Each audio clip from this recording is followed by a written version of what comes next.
Less than 10 minutes left in practice for those that have been joining along.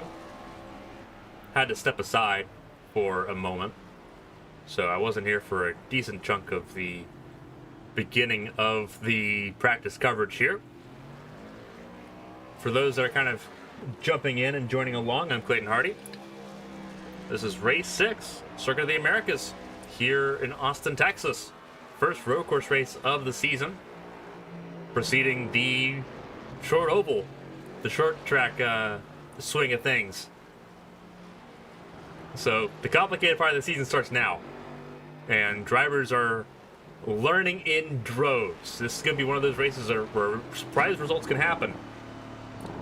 Talking to some drivers at the beginning of the weekend, some drivers were resigned to not having a good result this evening. Whether or not that mentality's changed between last night with Saturday Night Showdown being here and today, different story. But there were a lot of drivers on Friday going into this weekend, getting into the preparation for this weekend, that were not looking forward to this race. So we'll have to see what that means, because that mentality is going to be important. And this is the most complicated road course race on the A² calendar. Anything can, and as you know the saying, typically does happen. You see 15 cars have set lap times so far. 22 cars currently present. Pete Woodrup's not set a lap time yet. Tom Sears, who's made an appearance on track, has not set a lap time yet. Neither is Briley Wright, Ben Choate, Tommy Withers, Cody Riggs, and Tristan Catania. They have yet to set lap times. Everyone else has. And you see the variation in what that pace looks like. Joshua Gaiman, top of the board with a 2:16.95. Toby Estes, Tommy Reynolds, Jeremy Breo, they're within a second. Davey Howe sitting there, he's sitting within a second and a half. Seth Wansing's 2 seconds back. Jacob Blankenship's 2.4. And then it gets rough. It gets really rough. Some people showing their hands a bit early here. We'll see what comes of it. Obviously, we have the heat races still that determine the starting grid.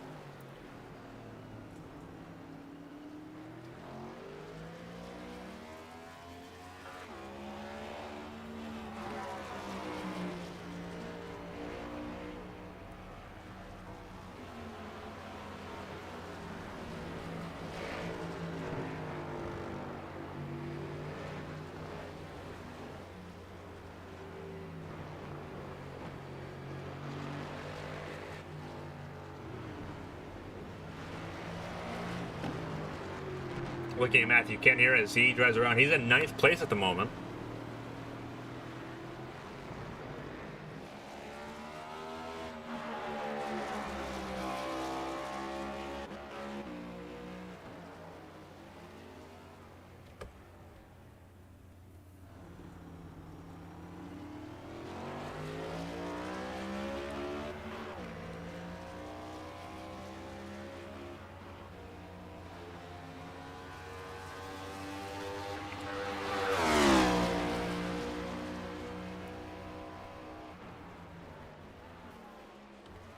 Few drivers on track at the moment, Cody Riggs being one of them. He's had a rough couple races. Tristan Catania has spent. John Smilik sitting pit lane.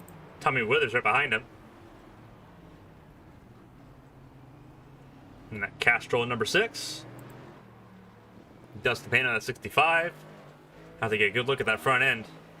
Yeah, he's hit the sausage curbing here at least once. See the damage on the front of that car. Here's Matthew Kent taking it nice and easy. For those wondering, we have the track map up.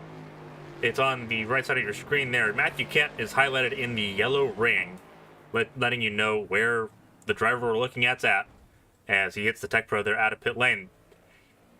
As silly as that looks, that's important, because you're not going to see the type of cautions that we saw, you know, Vegas or Phoenix. You're not going to see that level of caution. You're going to have to do green flag pit stops here. So Matthew Kent, he's learning that you're going to have to slow down and back it up really hard to make it into pit lane here at Circuit of the Americas. At least he's finding that out now and not during the race, because you take those lumps during practice and not during the race, because that can cost you a lot of time. But he's on pit lane. I believe they are in the driver's meeting here. Very few drivers on track at the moment. Donald Ray's the fastest of the bunch. He's only an 8th. John Smeal's also on track. He's the only other person that's run a lap time. Tommy Withers, Cody Riggs, and Tristan Catania are the only other drivers on track, and none of them have set lap times in this session. So I believe drivers meeting very well underway here at Circuit of the Americas. It's the Austin 115.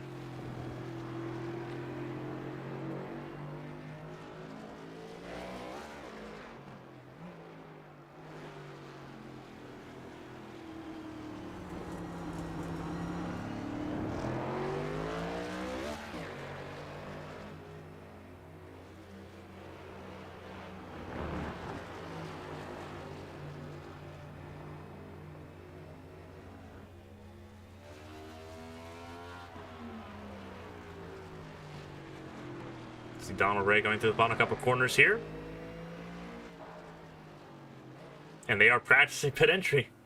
A smart move of them. Smart move of them. Trying to figure out, what that pit entry is going to look like. There's going to be some drivers that have not done pit entry here before. And it is tight. If you're not in an open wheel high downforce machine, it is rough.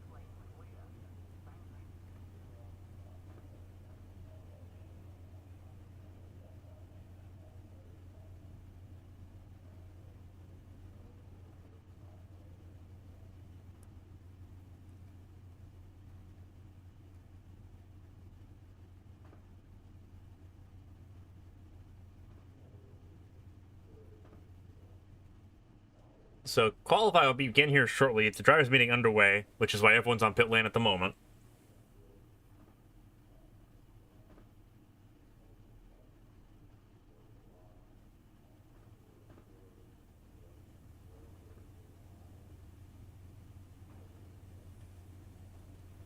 But here we are.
The qualifying set to be underway here.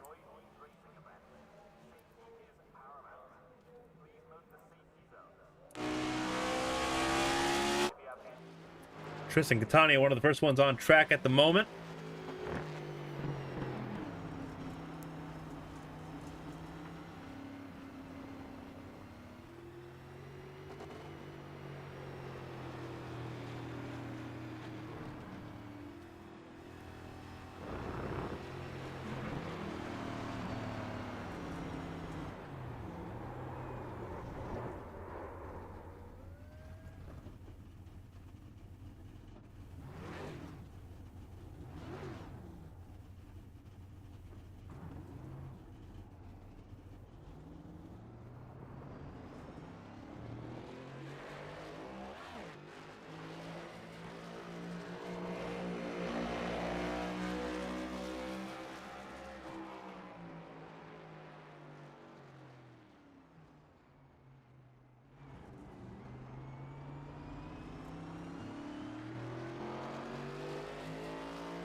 So Catania suffering a little bit here.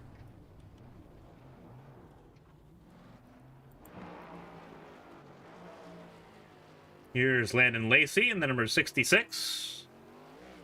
Actually, he's number 25. He just hadn't changed the scheme. Our apologies on that one.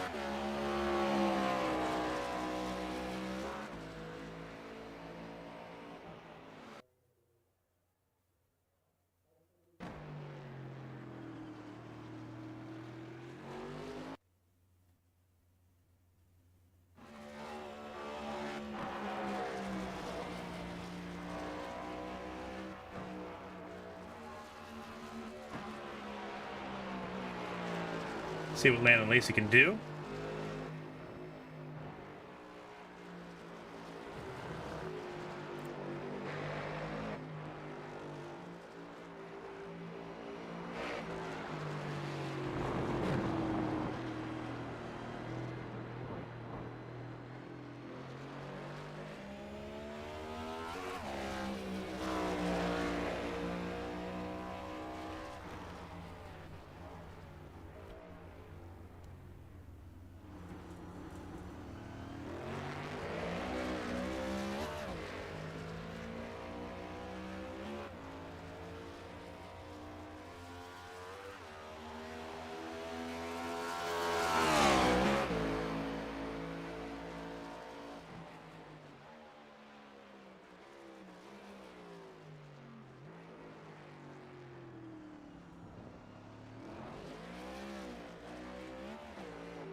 Landon Lacy at the moment lining up to finish his first lap. He'll be the first one to finish a lap time, it looks like. I believe everyone's got 2 laps. I don't believe that's changed. I double check on that though.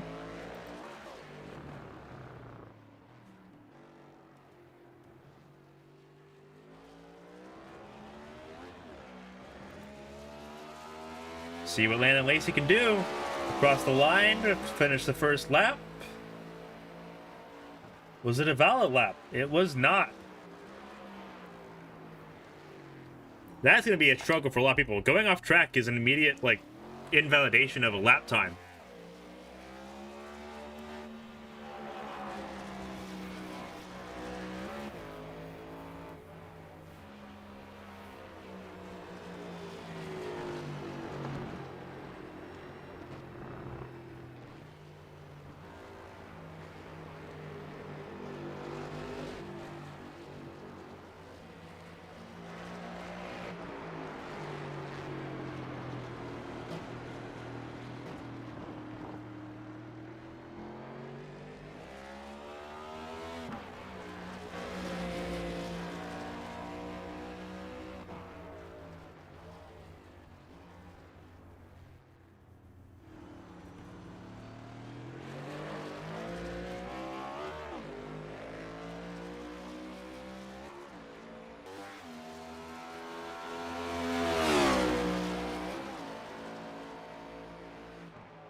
See what the first one looks like. Chad Blankenship, not Chad, Jacob Blankenship, the first one. Set a lap time here. 2:20.40 on the board for Jacob Blankenship. He's the only one that set a lap time. Dustin Pander is on his second lap. So is Landon Lacy as he goes off track, and that's going to be his qualifying session done.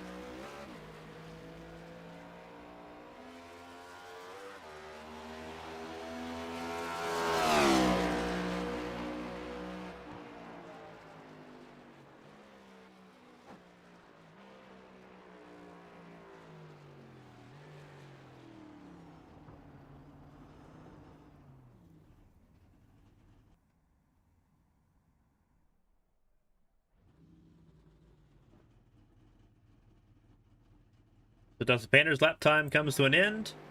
There's Jacob Blankenship as he sets through turn 11.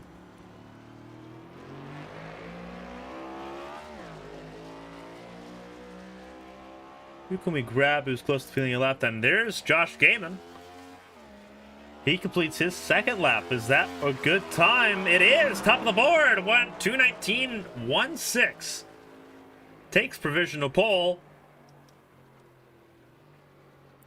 Davey Houck next to complete what could be a time lap here.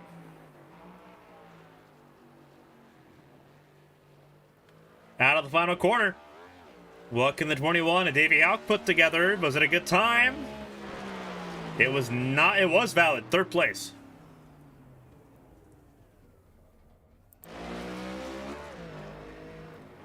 There's where Jacob Blankenship is right now. Tristan Catania. Looks like he's going to set a lap time here.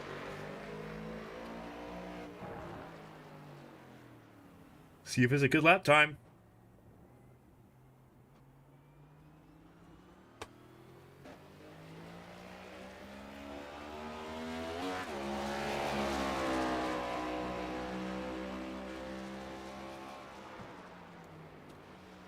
Was it a valid lap time? Doesn't look like it was. Toby Estes just finished his first lap time.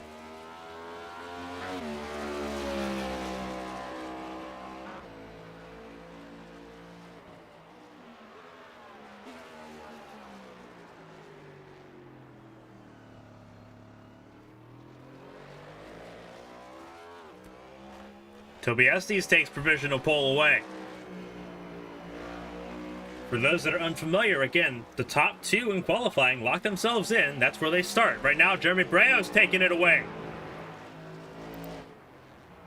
Jeremy Breo set an identical lap time down to the thousandths. So it pushes Gaiman down to third. Wow. Now was his second lap time. Here's Toby Estes. Still safely in pole position at the moment.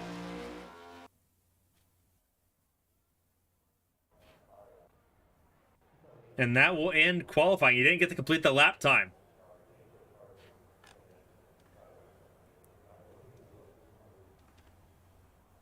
So here's the heat race. This is the interesting part about this. Since there wasn't 30 cars, there's only 23. This heat race is the last chance qualifier. Everyone's in. Now it's just going to be a matter of who's starting where. And that, I think, is the very intriguing question.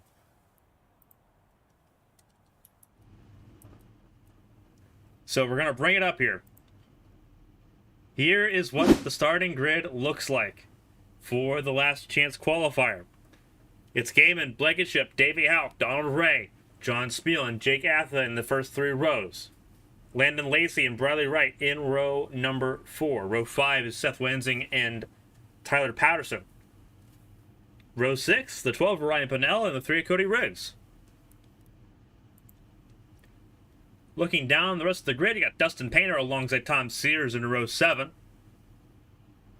Then you have Tristan Catania and Trey Kirk in row 8. Row 9, Tommy Reynolds and Tommy Withers, the Tommy and Tommy Show. Pete Woodrum and Matthew Kent, row 10. And Ben Choate rounding out the grid for this qualifying affair. Again, everyone's going to make it into the main event here in a few minutes. But these 4 laps will determine where everyone outside the front row will start. Toby Estes and Jeremy Breo on the front row. They're locked in where they started, where they qualified. Everything else, game of chance. So let's see how this goes here. Pull up the weather at the moment. Here's what it looks like. Air temperature, 74 degrees. Not terrible air temperature-wise. Track temperature is deplorable. 115 degrees Fahrenheit on track. That is a very slick racetrack, a very hard-to-handle racetrack. And it's not going to get much better throughout the race. 21 cars about to be running on track at the same time. Going to build up a little bit more temperature here as we get underway. It's going to keep getting hotter and hotter and hotter.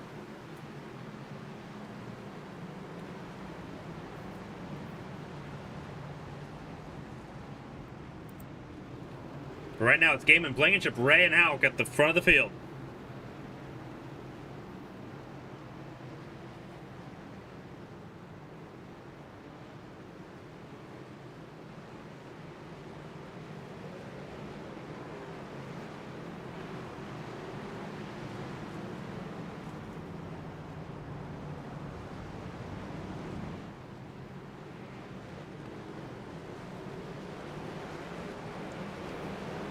So everyone's going to go through Sector 4 here.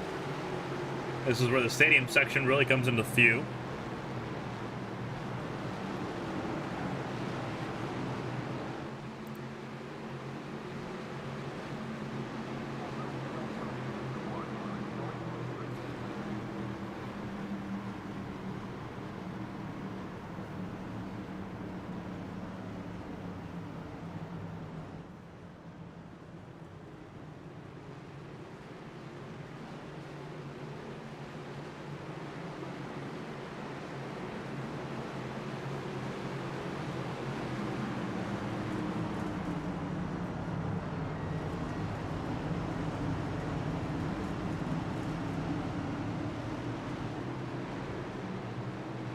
Here we go. 21 cars approaching the start-finish line for the start of this last chance qualifier. Green lights are on. It's time to go racing for the first time tonight. And they all climb the hill up to turn 1.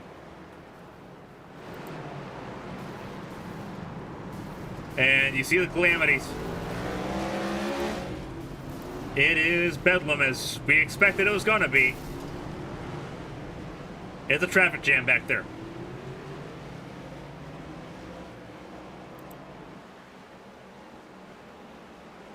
Here's to the S's. Most of the field's got it back rolling. Somebody just went really wide.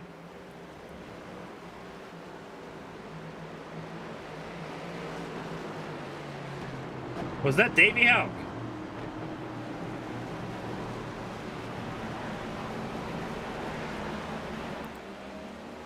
Looking back down the order, can't find what's going on. So we'll go back to the race leader here. But that looked vicious. Gaiman still out in front ahead of Blankenship, Ray, and Wansing. Reynolds is up 11 spots. There was an issue with Davey Houck. But Tommy Reynolds is also struggling here a little bit. Lost the spot to Tom Sears.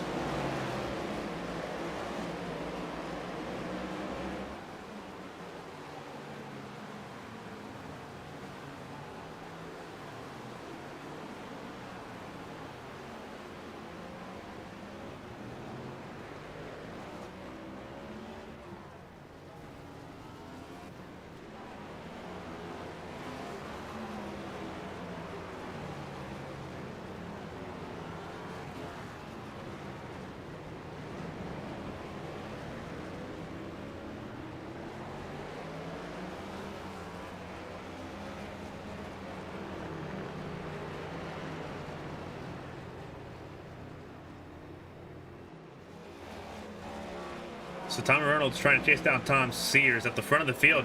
Gaiman is kind of set sail. It's going to be easy going for him right now, if he can just kind of keep it together. See Donald Ray up in 3rd, Seth Wensing up in 4th. Tommy Reynolds has gotten past Sears here. They're going to drag race it down into turn 1.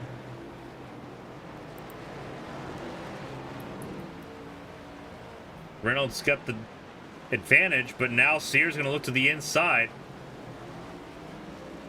Reynolds should firmly have it. There was contact there between Sears and Reynolds. Dustin Painter up to 7th. Tommy Withers in 8th. 9th for Davey Houck. He's lost 6 spots from the start.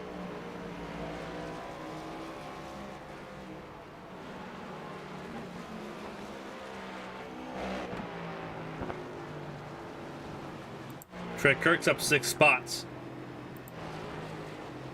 Bradley Wright in the 51 in 11th. Ryan Pinnell in the Hooters number 12. He's in position number 12. Tyler Patterson in 13th. Tristan Catania in 14th.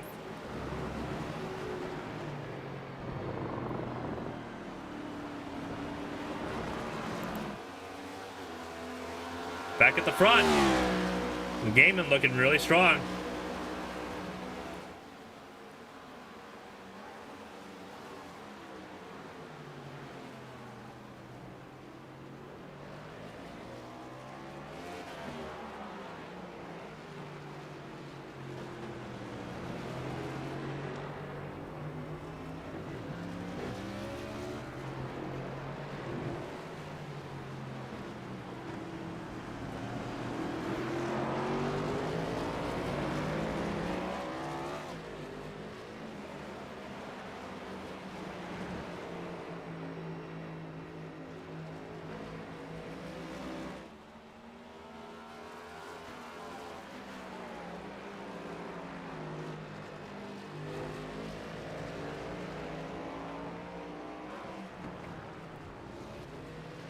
So it's Gaiman, Blankenship, Ray, top three. Blankenship's closed the gap a little bit. Watching that gap close down from about 2 seconds to 1.5. And we're on the final lap. These heat races go quick, but when it's only 3 laps on a road course, it's even quicker. But we saw so much happen in just 3 laps here.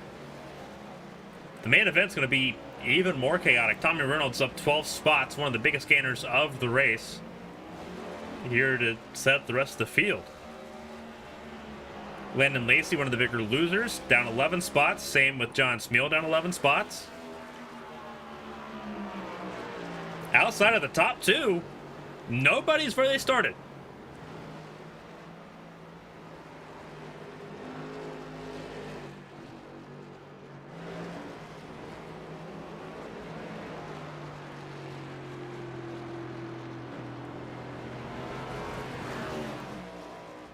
Here's Gaiman still in the front of the field here. Oh, he locks it up. Overdrove it a little bit. Not a lot. It looked like it was going to be really bad, but he got close to the apex there to mitigate some of the damage. And it shows. Blankenship could not cut that time at all. It looks like Gaiman's just really good to the first and second sector there. As far as getting through and rolling through the corners. Momentum is such an important role when coming out of turn 11 onto that long straightaway. And you saw that Blankenship just didn't have it. Blankenship will close the gap through here, but it's very tight and narrow. But it seems like the 61 of Josh Gaiman can just roll through the corners a little bit better, especially in the S's that are so undulating, so up and down. So Gaiman's gonna bring it home here. Just a few corners to go.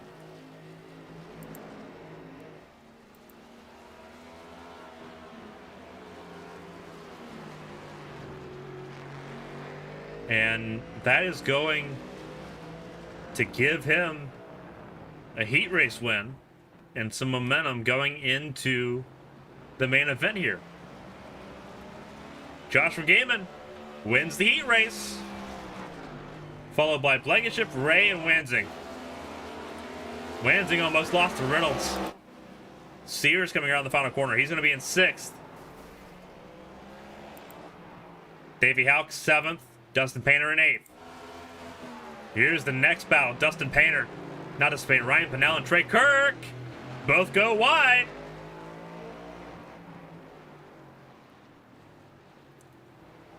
Trey Kirk pushes Pinnell a little bit. I don't think there's contact, but Pinnell got that over-under perfectly. Trey Kirk takes 9th away from Ryan Pinnell. Jake Atha will hold on for 11th, and that Rusty's number 95.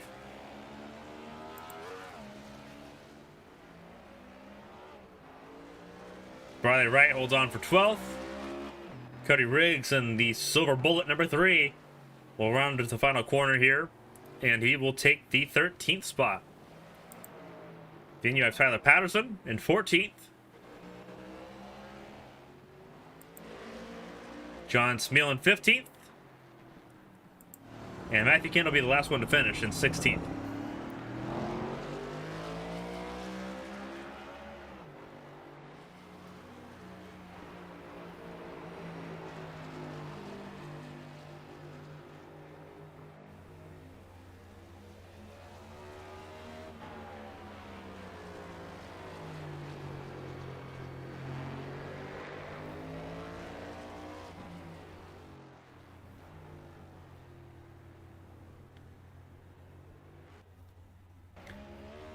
Cross the line.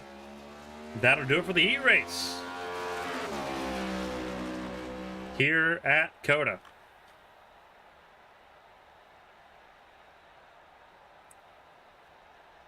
All right, my bad. There's another heat race. All right.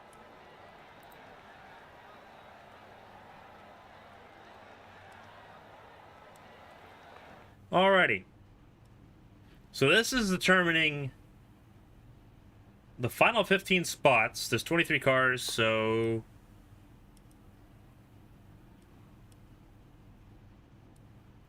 Let me do mental math real quick. I'm not great at mental math. Give me a second. So the first 4 rows were determined in that heat race.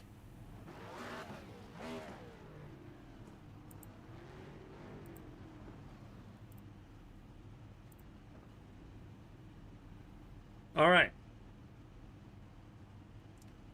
You're finding this out about the same time I am, for those that are wondering. Because we were expecting 2 heat races, a consolation race, which is the last chance qualifier.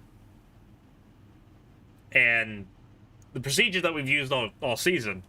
But because we only had 23 cars, they only used 1 heat race, then the last chance qualifier. Okay. Yeah, all the cars make it. It just the format's different because we didn't have enough cars to actually bump anybody. I wasn't aware of that going in. Nobody relayed that information on my end.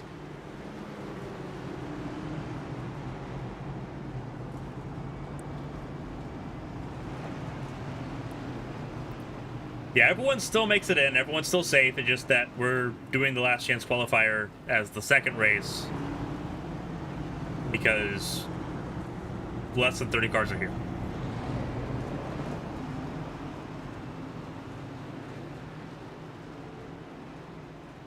And if I believe correctly, 26 race on the short ovals, so it's going to be even more intense when we look at like Dover and Bristol and Martinsville and Richmond coming up.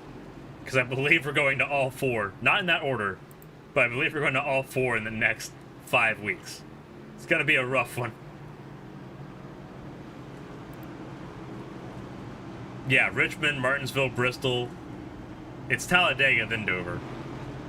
But the next 3 are going to be really rough because 4 less cars make it into the field. So here we are, last chance qualifier.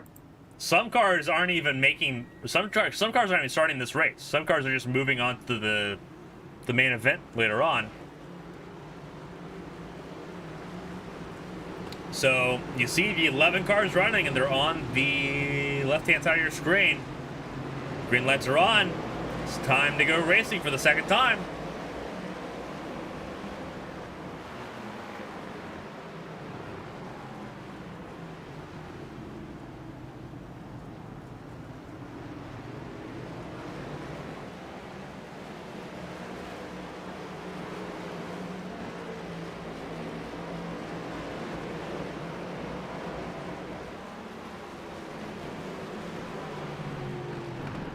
Looking at Dustin Painter, he's in the 3rd spot. He's following Trey Kirk, and he's off, and he's in the Tech Pro.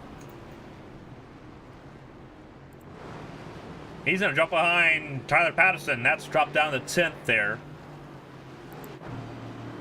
Davey Houck in the lead.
Looks like there's been an incident here. Tommy Withers, yeah, Tommy Withers has spun. That is turn 13 that he spun on. Going into the hairpin here. He drops behind Dustin Painter for 10th. Patterson's all the way up the road in 8th. He's back where he started. Jake Atha has lost 2 spots. Everyone else ahead of him has gained spots, except for Davey Halk, who started on pole.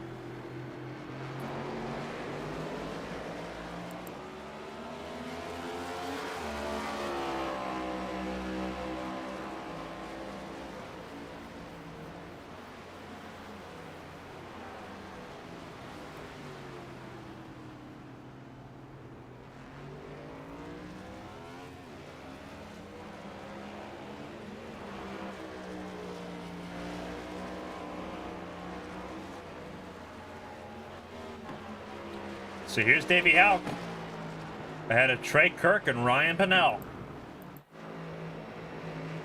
Pennell in the 12. Kirk in the 66 is spun. We'll see where he spun. That's in the S's.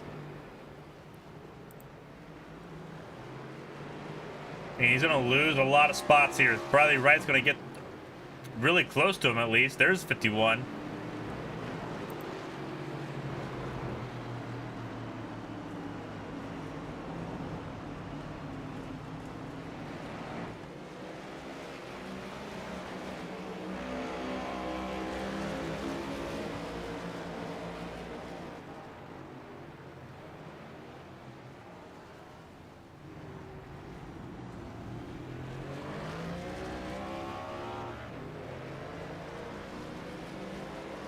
So Kirk's down to 4th. It's Pennell up in 2nd. But now he's got to deal with Matthew Kinn in 3rd.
This is the battle for 2nd. With 2 laps to go. It's Pennell and Matthew Kent. Pennell, that was not the optimal turn 1, but it kept Kent at bay.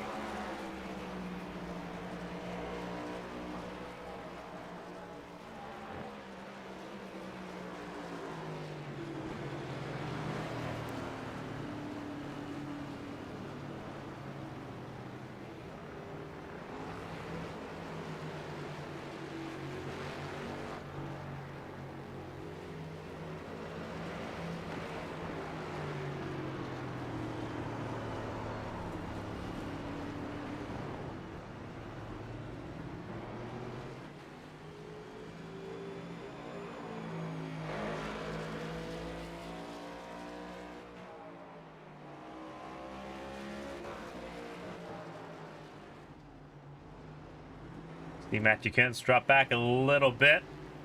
Top 3 pretty spaced out. It's when you get to Bradley Wright in 4th that things kind of bunch up. Trey Kirk has continued to struggle here. He's down in 5th. Trying to stay ahead of Jake Atha in his debut. Here in the 6th spot. John Smeal sitting in 7th. 8th for Dustin Painter, who is just now entering turn 11. And you see the damage on that car. That is a rough one.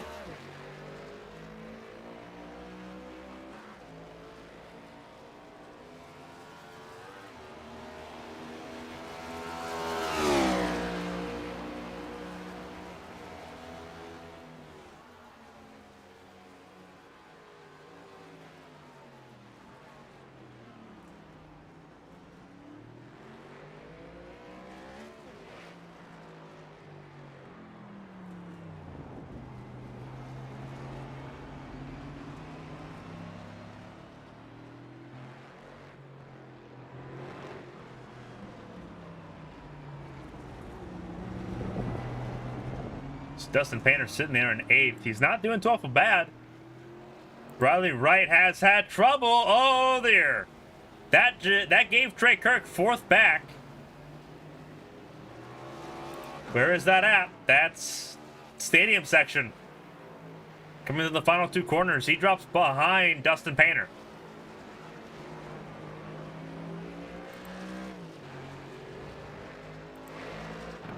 Final lap for Davey Houck. He's in the lead.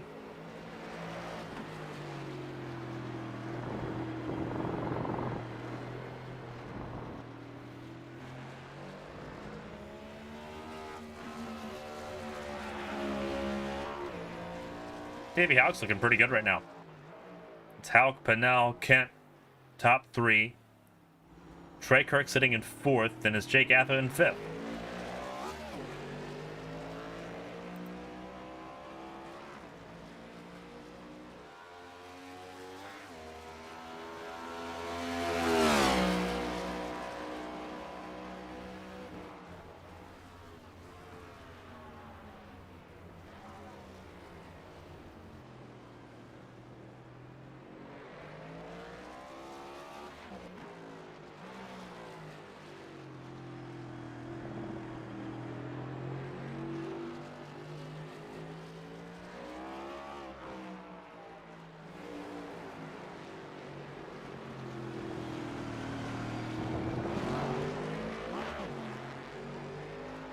He's going through the stadium section here.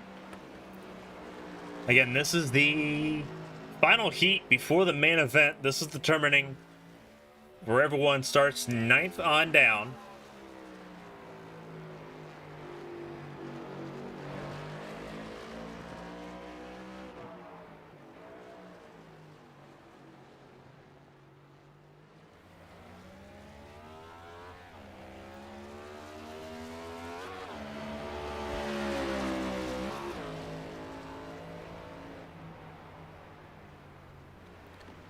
And he wins. Davey Houck takes it. Ryan Pennell. To put in perspective how much Davey Houck had that under control, Ryan Pennell and Matthew Kent have not even crossed the finish line yet. Here they come. Pennell still safely in 2nd. Matthew Kent will take 3rd. Trey Kirk started on the 3rd position. He's going to come home 4th. One of the biggest losers, though, Dustin Painter, started 2nd. He'll come home 7th with a very torn-up race car. He'll jump in behind Jake Atha and John Smeal. A lot of people struggled here. You saw where the drivers were comfortable and where the drivers weren't. Davey Houck, really comfortable. Keep an eye on him. He's going to start 9th in this main event. But it's not the end of the world.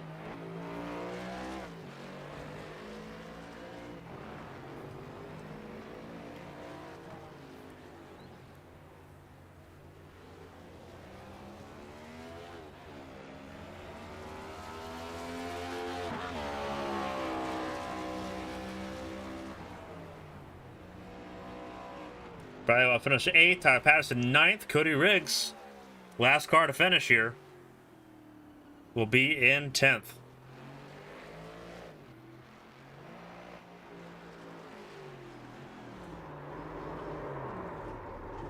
A spin there for Cody Riggs.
Alrighty.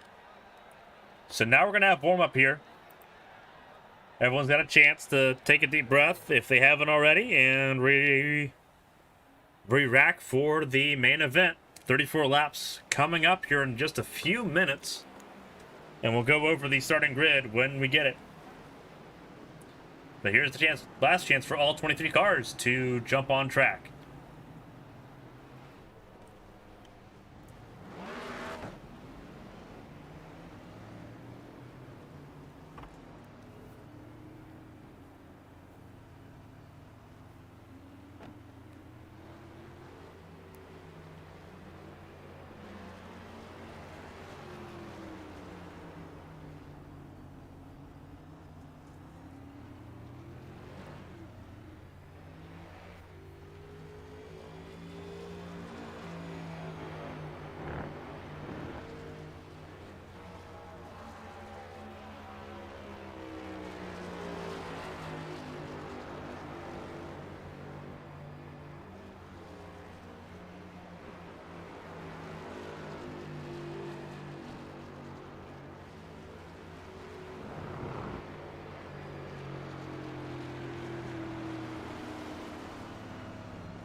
So we're looking at Cody Riggs here.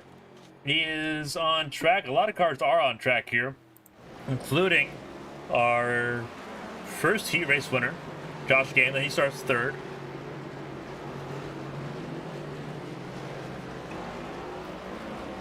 He'll start directly behind Toby Estes, who's right behind him on track.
everybody. Now it's time for the main event of the night.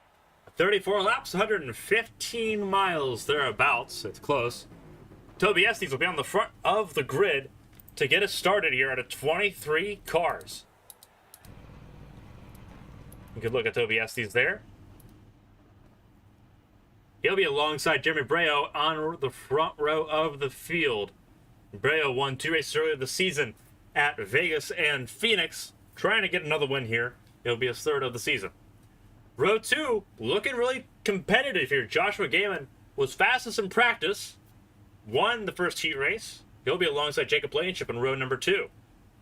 Donald Ray and Seth Lansing in row number 3. Tom Sears alongside Tommy Reynolds. That is the Tom and Tommy show in row 4. Davey Houck and Ryan Pinnell in row number 5. And it's Matthew Kent and Trey Kirk in row 6. We'll look down the rest of the grid here as the field begins rolling. As they enter turn 12 on this formation lap. Jake Atha on his debut. He'll be on the inside of row 7 alongside John Spiel. Row 8, Dustin Painter and Briley Wright. Row 9, Tyler Patterson and Cody Riggs. Row 10 is Tristan Catania and Tommy Withers.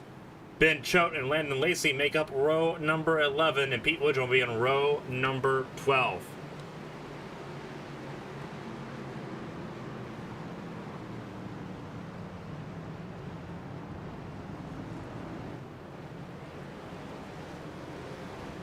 Well, that is your starting grid.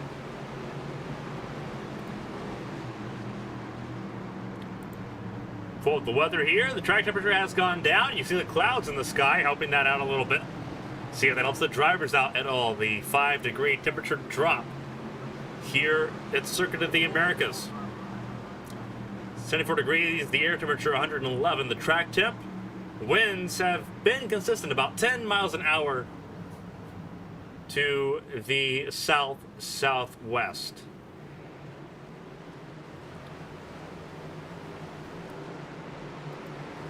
But here we go. Pace car pulls in. It's Estes, Breo, Gaiman, Blankenship, Ray, Wansing, top 6. As everyone catches up here. Wait for the lights, wait for the lights. Lights are green, and we are underway here in Austin.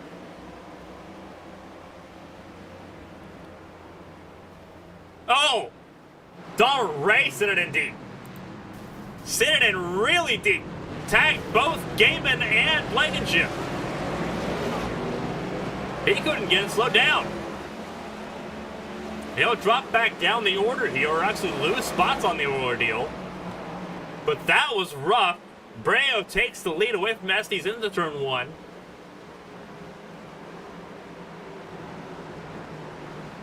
Reynolds jumps ahead of both Gaiman and Blankenship.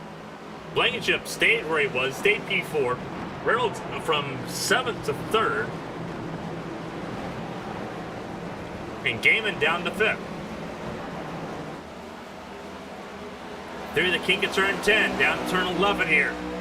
For the first time of 34 for this main event.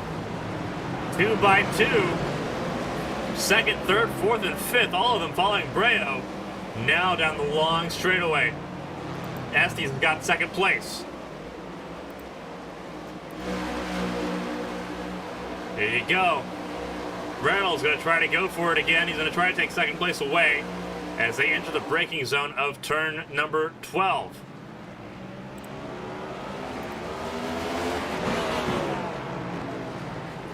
Here you go. Estes still side by side with Reynolds. As Gaiman slides through the grass, he'll lose spots, but he keeps it safe. Didn't hit the walls, didn't hit the Tech Pro. He'll keep going, but he drops down to 10th here alongside Matthew Kent, who does not give him any room. He'll have to fight for it, and he does take back 9th. Here is from the top of the observation deck. It's Breo and Estes top 2. Estes wants the race lead. He thinks about it. Feigns it. Oh, he tags him. Lap 1. Not afraid to put a little bumper into it. There you go. Breo leads lap 1.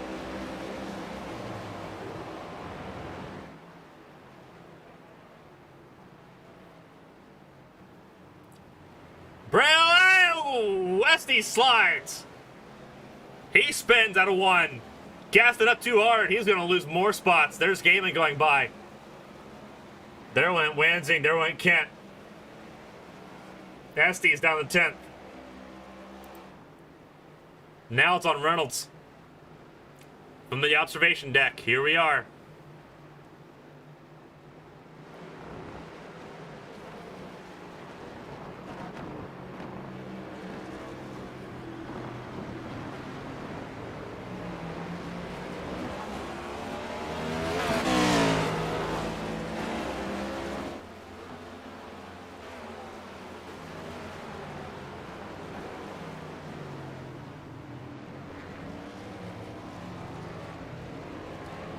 So Reynolds sitting very safely in the second spot at the moment. Blankenship a distant third.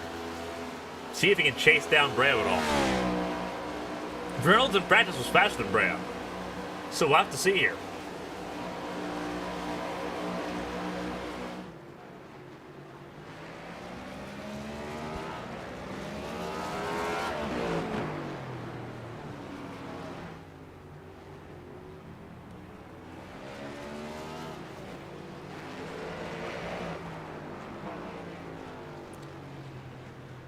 Going through the stadium section now. It's Reynolds Breo.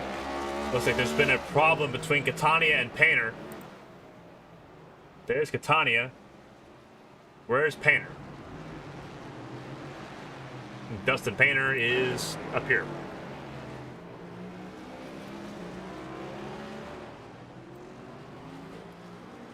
I'm not sure if there was an actual issue, though, if they just went off at the separate times.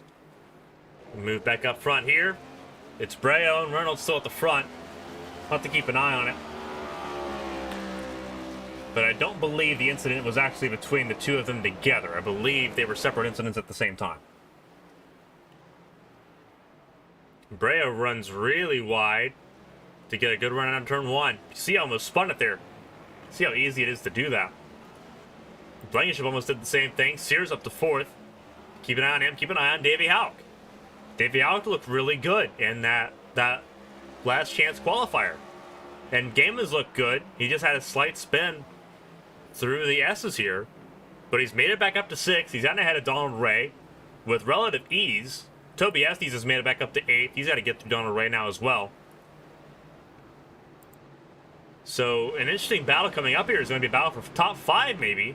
As they all try to climb in and crawl back to Tom Sears and Jacob Blankenship here to try to get back to the podium spots.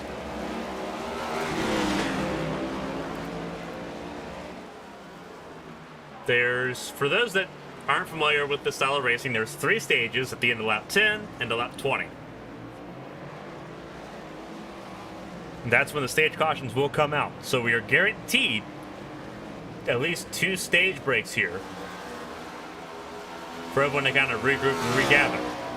20 cars on track. 3 cars did not take the start of the main event. You see them there. Woodruff, Choate, and Lacy did not take to the start. Run a little wide there for the 61. But they are all right on the heels of Tom Sears.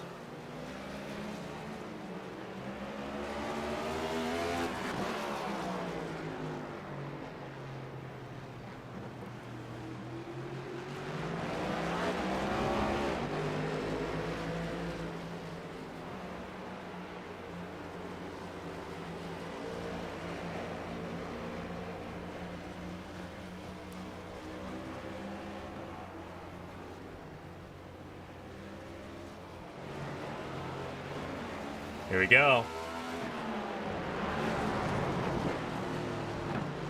Through the final corner. Gaiman's going to try to get past Houck. Might be in turn 1 here that we see it happen.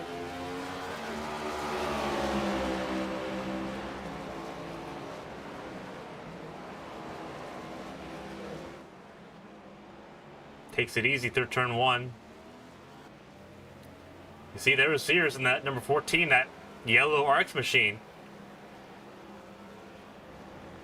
Wants to keep an eye on Gaiman. Blankenship just set the fastest lap.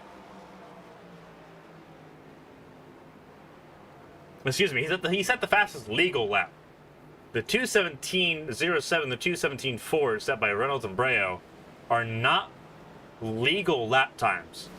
What that means is that there was probably a lot of off-tracking on those laps. Whereas Blankenship, something's happened to Breo. He's had a spin. He is 100% at a spin.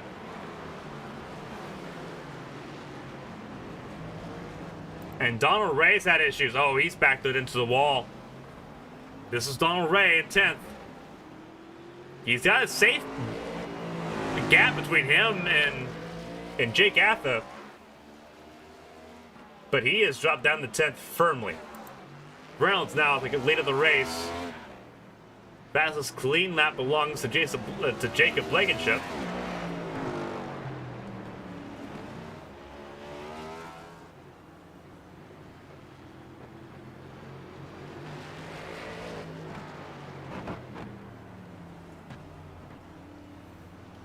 As we look at Blankenship here in second. Brett has made it back to third. He's gotten past Tom Sears.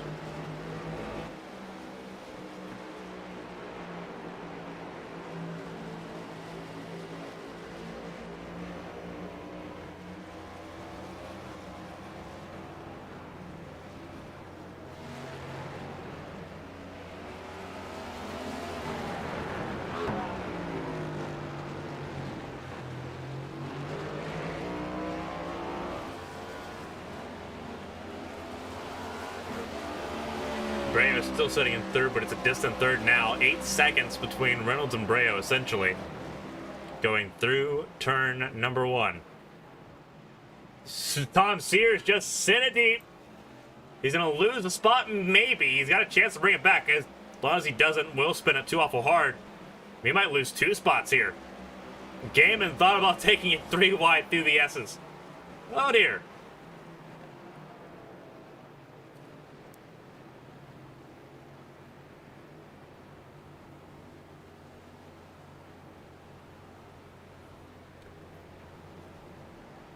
Going up the hill towards turn number 9. Tom Sears somehow out on the 4th. But now it's a 4-horse race for 4th. Sears, Houck, Gaiman, and Estes all in this conversation. There's Toby Estes in 7th. He's gotten past Alan Ray, who's spun himself out and now sits in a very distant 10th.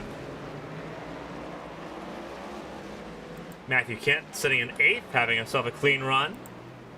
Seth Wanzing in the number 9, as well as sitting in NP9. And then Donald Ray with the damage on the back of that car sitting in 10th. Jake Atha in 11th. Ryan Pennell trying to battle with him here, battling for 11th here. John Smeal in 12th. Letting, I believe, Tommy Withers go by there. Dustin Painter in the 15th spot. Then it's Trey Kirk, Tyler Patterson, Cody Riggs, Bradley Wright, and Tristan Catania, who's got a lot of damage on the front of that car. The fastest lap goes to Tommy Reynolds, 17.4 for the number 7.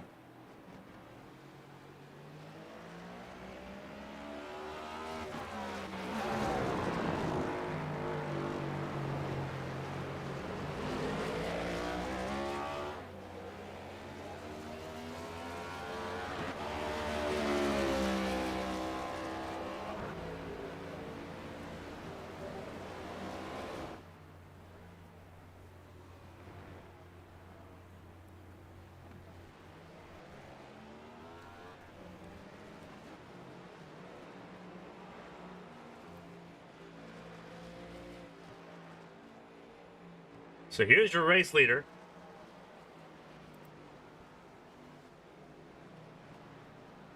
Tommy Reynolds, top of the board by about 4.8 seconds. Blankenship's trying to keep him honest here. See, there's Blankenship in the second position, number 85. Just hasn't been able to really close that gap any. Granted, they're, again, stage break at the end of lap 10. So not really a lot of pressing issues to get to Reynolds so far. But we'll see what we can do here with about 5 laps left until that stage break.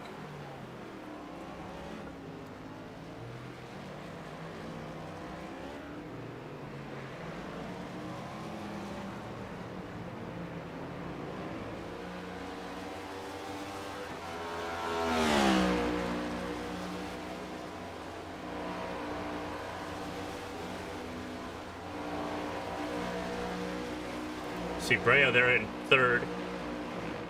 Gaiman's gotten to 4th here. Tom Sears has dropped down to 7th.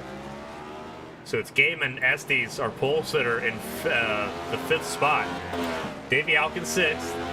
Sears down to 7th.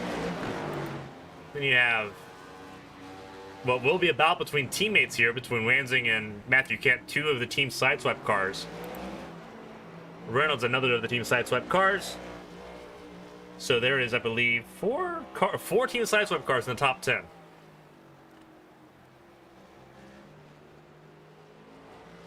Reynolds runs wide through, I believe that's turn 18. Don't quote me on that though. Not sure how they consider the quad apex before those 2 corners, if they consider them 4 corners or not. But here's Blankenship again in 2nd. The gap has closed by almost a second here. Blankenship really clean through turn 1. That looked really good for the 85. And that helps him out significantly. Wow, that was clean. That was a really clean turn 1. We'll see how he handles it through the S's here. Because the S's, arguably, anything you gain in turn 1, you can easily lose if you mess up any part of the S's. The S's are one of those parts of the track. If for those that are familiar with Suzuka or tracks like, Okayama's another one, Motegi's another one. Once you mess up part of the S's, that entire section of the track is done. And anything you're going to gain is moot. It looks like Blankenship did a really good job there, because now he's floating around the 3-second mark. We'll see what happens here as they approach turn 12. Now that they're pretty close. A little bit of contact as Gaiman takes 3rd away from Breo. Breo's going to drop more than 1 spot.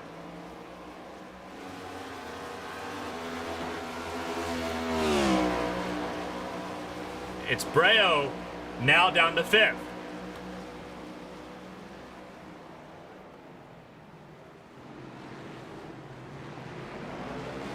That's wild.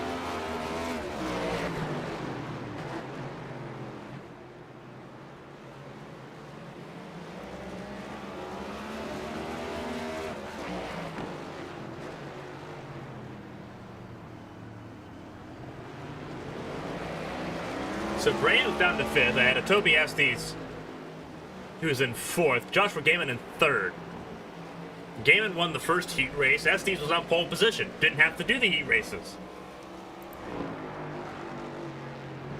Reynolds has gained 6 spots from the start of the race. He's going to start lap 8 here. Blankenship's lost time. He lost time in the stadium section here. Because now he's back to almost 4 seconds, approaching turn 1. So he's lost time somewhere. Hold on, Reynolds. Oh, Reynolds went off. Reynolds went off. Wasn't enough to do anything, but it did shave the gap right back down to what it was a lap ago. Here's why. We'll take a look. How bad did he blow turn 1? Again, this is Tommy Reynolds, the race leader. Oh, he locks it up big time, and he just can't make the corner. Never went off track for it, but he locked it up, and that gave up a lot of time. That gave up a second.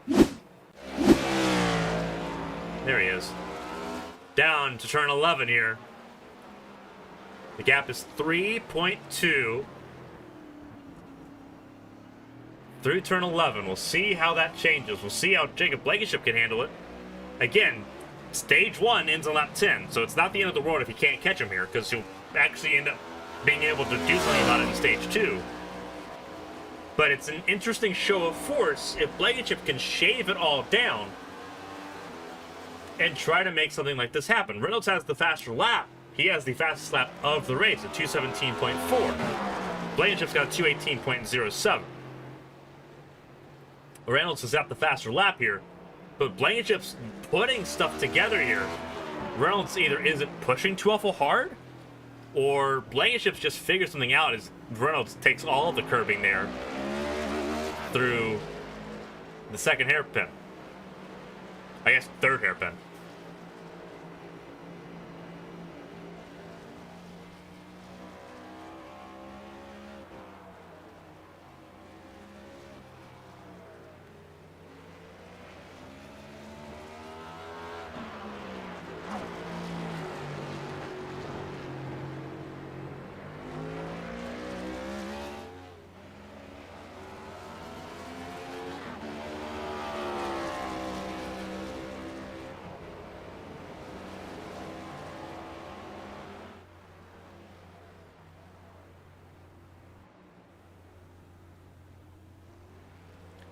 So Reynolds going through the stadium section here. Gap's 2.5.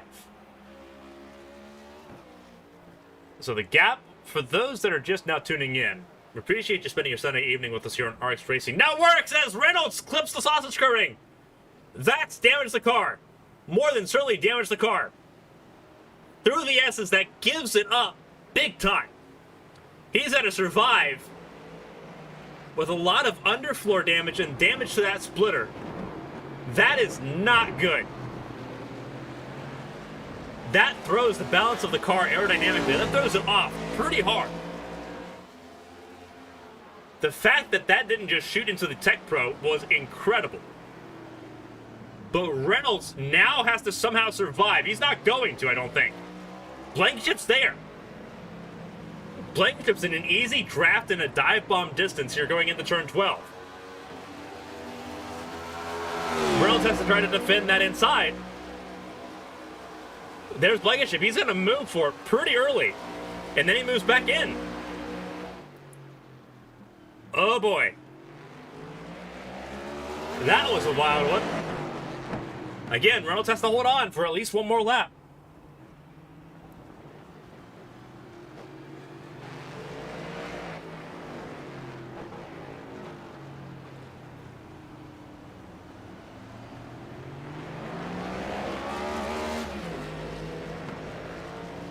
There you go. Through the quad apex around the observation base. This is the battle for the race lead.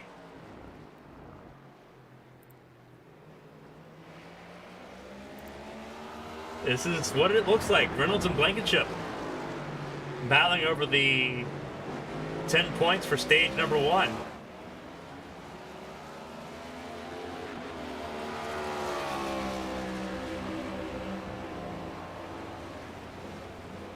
Here we go. Last lap of stage 1. Oh, Reynolds! Off track again! Turn 1, another issue. And Blankenship will take the lead here. Oh boy! Now Reynolds has to wheel and deal to try to get it back, and he clipped the sausage curbing again. He's putting it all out there. You've got second place. Don't make it any worse. You do not want to make it any worse. You do not want to be back in that pack when we get back underway, when we have that stage restart. You don't want it. You got to keep it cool, keep it calm and collective. Second place is better than 11th. It's better than being in 10th, because we know he's going to lose spots on pit lane just to have repairs done. He's got a quick repair, but quick repairs are delayed. There is a half-second delay, and that could be 1, 2, 3 spots on pit lane.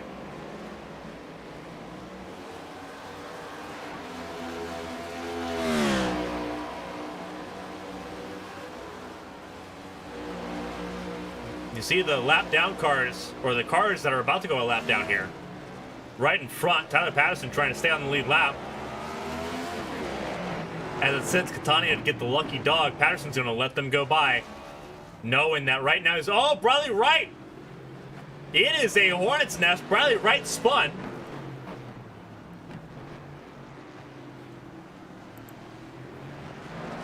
So here's Blankenship at the front of the field, navigating through the mayhem.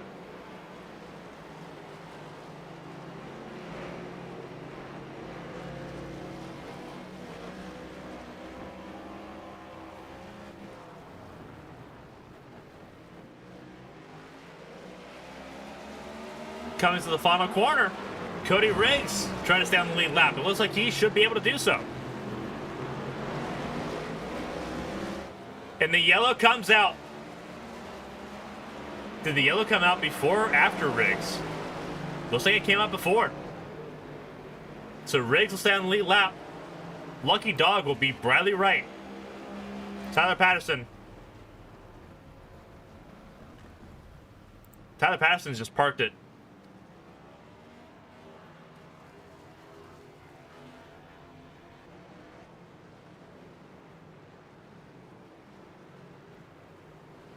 So under yellow, this is the first caution of the race. It is the first stage break of the race. Stage 1 ends with Blankenship, Reynolds, Gaiman, Estes, Breo, Sears, Hauk, Wanzing, Kent, and Ray who get the stage points.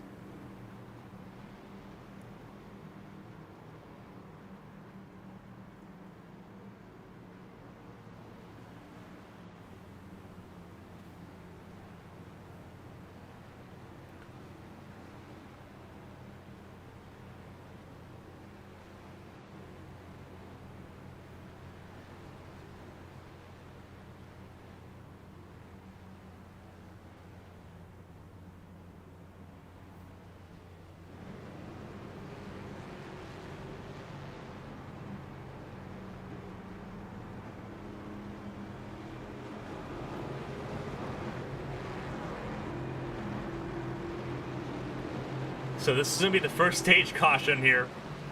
It'll be interesting to see how pit lane goes, because everyone's going to come to pit lane. There's no point not to.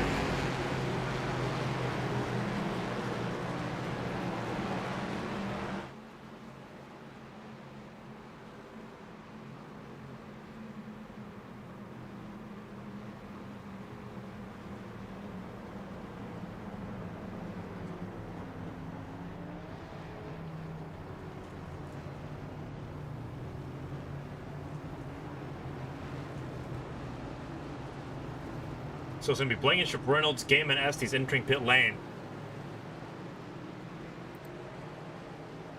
This is where it's going to get interesting.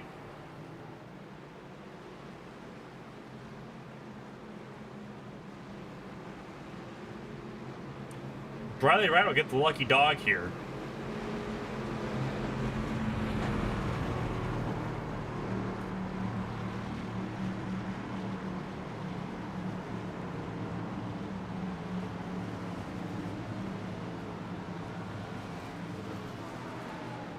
Very slow pace laps here. It will be a bit of a grind, but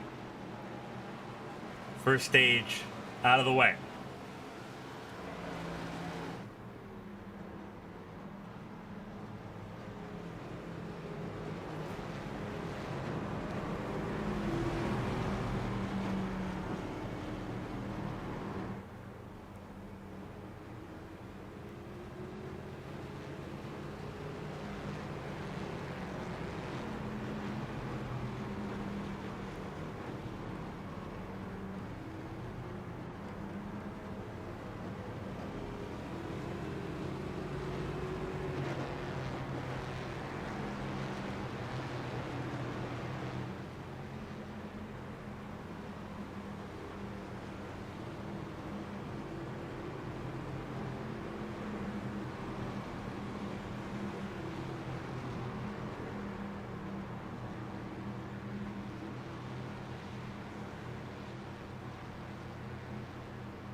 Here we are in pit lane.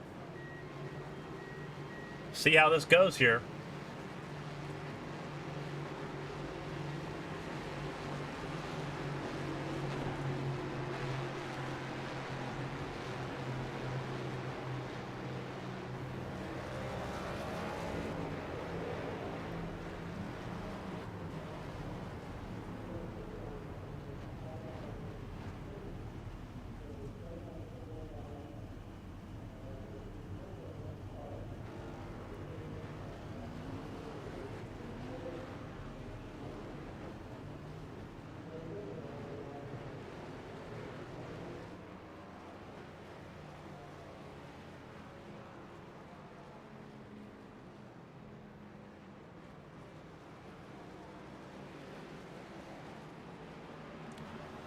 So Donald Ray ended up with the lead, as everyone saw there.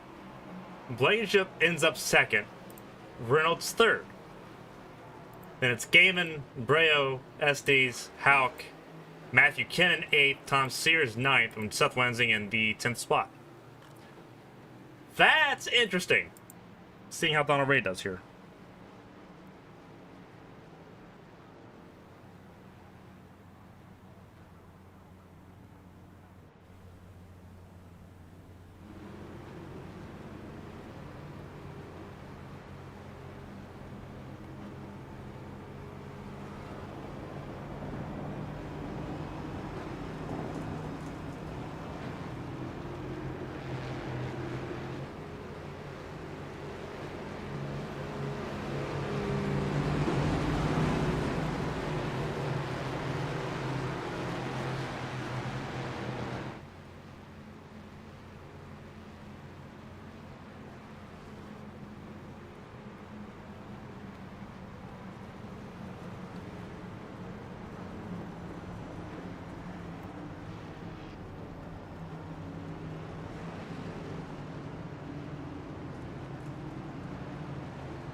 Again, for those that are just now tuning in, it's Donald Ray at the front of the field after pit stops here.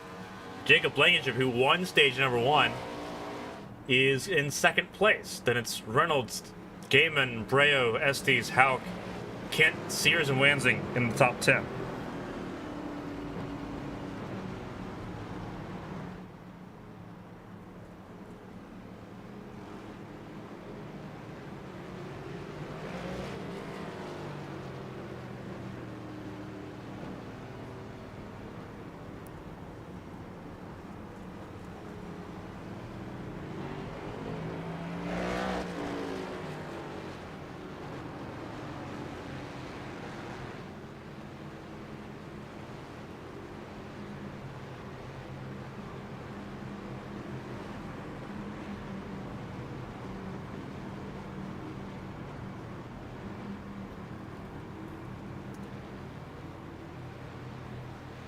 I believe we're getting ready to rack them up here.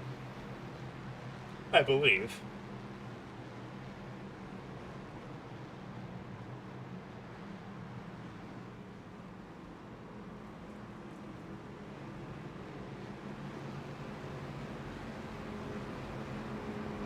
Lights are still on the safety car, so maybe not.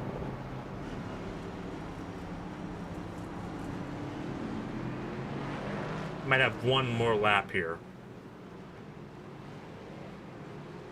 And we do.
About to go green here. 18 cars on the lead lap.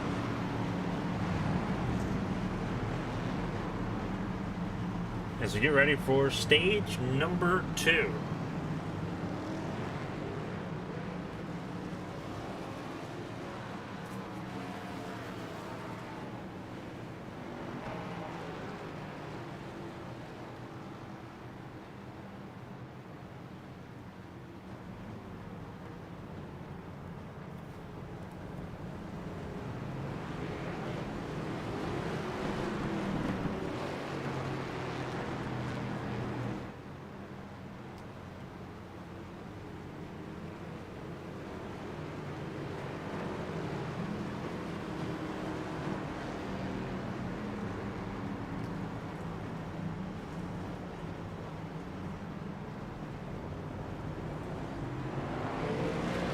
Here we go. Through the stadium section here.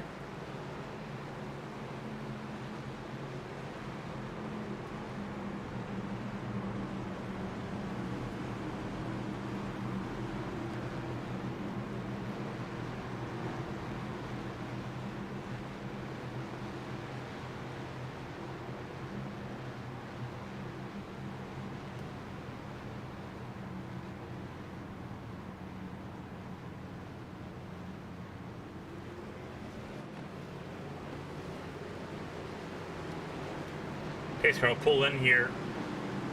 Again, it's going to be Ray and Blankenship front row. Then it's Reynolds and Gaiman in the top 4.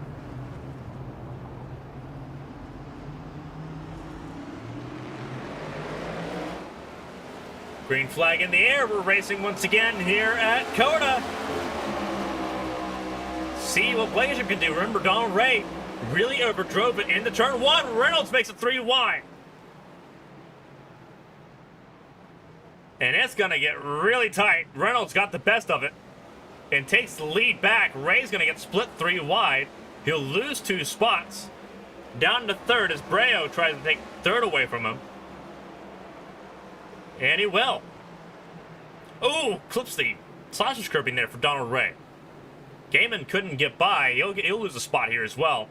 As Reynolds went wide, Blankenship to the lead.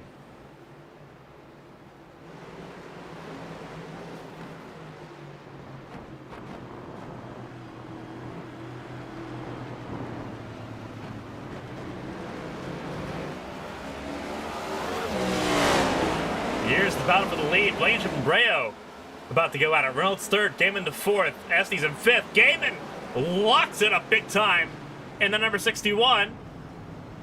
But he keeps it going, and he's going to try to take 3rd away from Reynolds here. 2 by 2. It's a battle for the lead and a battle for 3rd.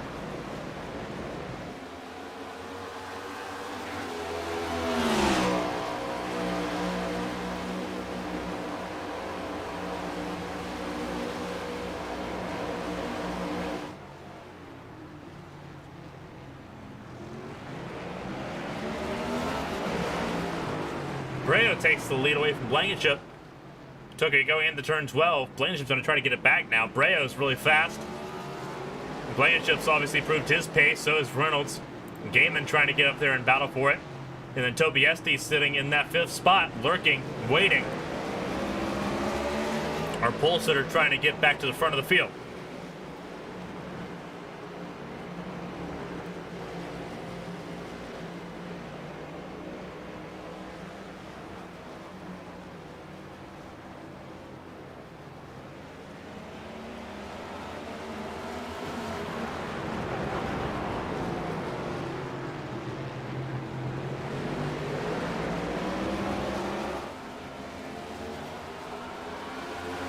See, there's Reynolds there in that 2nd spot.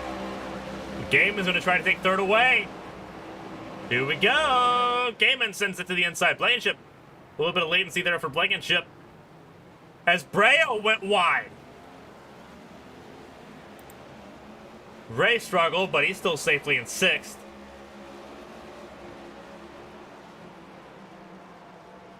Could have thought assured that Breo was still in the lead safely, but now he's under threat from Reynolds.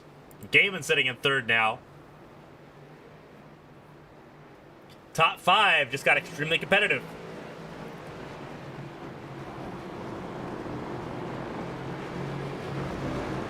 through turn 9. A little bit there of a wiggle for Gaiman, but he's still gaining on Reynolds as Breo tries pulling away. Gaiman thinks about it, but not through 11 he won't. He will not go for second place right there. Top 5 line astern. It's Breo, Reynolds, Gaiman in the middle. Then Blankenship and Estes. Sears takes 6th away from Ray.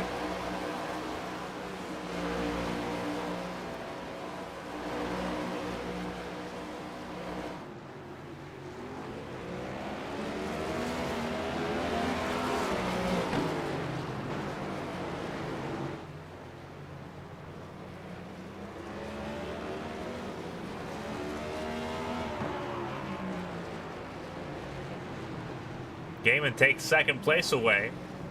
He's going to try to chase down Breo. Reynolds has dropped down to 5th. There's Blankenship, Estes, and Reynolds. That's a really tight cluster.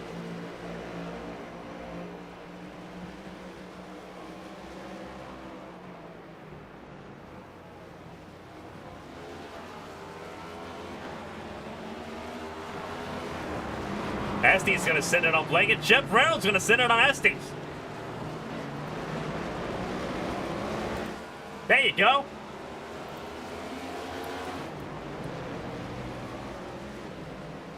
But you see how Gaiman's walked away as Breo locked it up again. Goes even wider. Now Gaiman's battling for the race lead.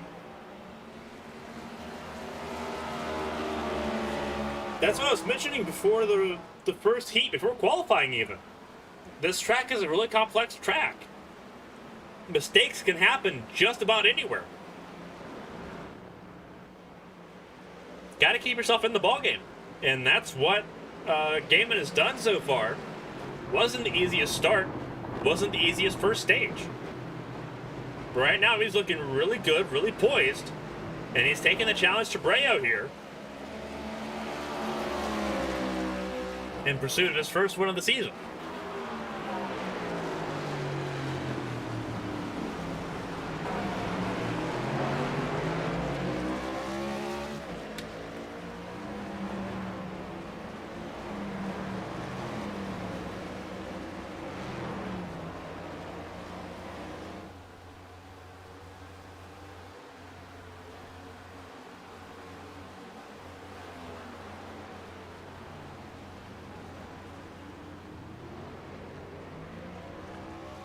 There's Gaiman to the lead. Still side by side. Breo's going to try to over-under him. He does over-under him. As they still sit side by side. Here we go. That's really close. Breo's still in the lead. He's got the advantage here going into the quad apex corner here. Around the observation deck.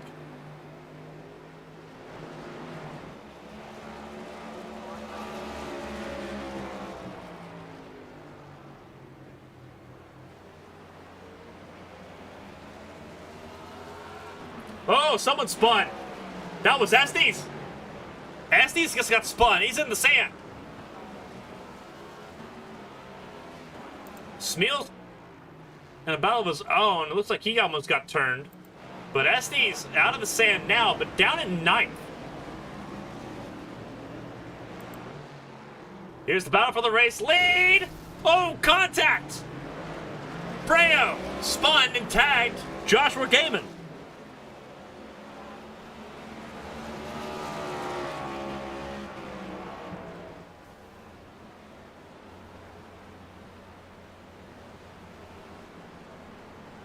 And Gaiman's blown part of the S's here. He didn't gain any spots, and he's given up that time. Breo's gone wide. But Gaiman gave up the spot anyway.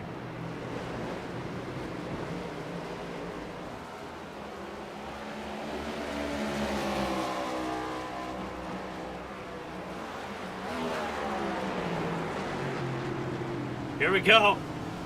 Here we go.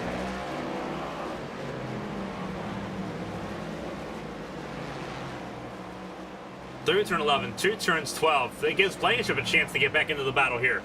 Sears up to 4th ahead of Reynolds. Reynolds was, I think, the one that tagged Estes and spun him around. Breo hot on the brakes, and he's off track again. Breo struggling. He's pushing so hard trying to stay ahead of Joshua Gaiman here.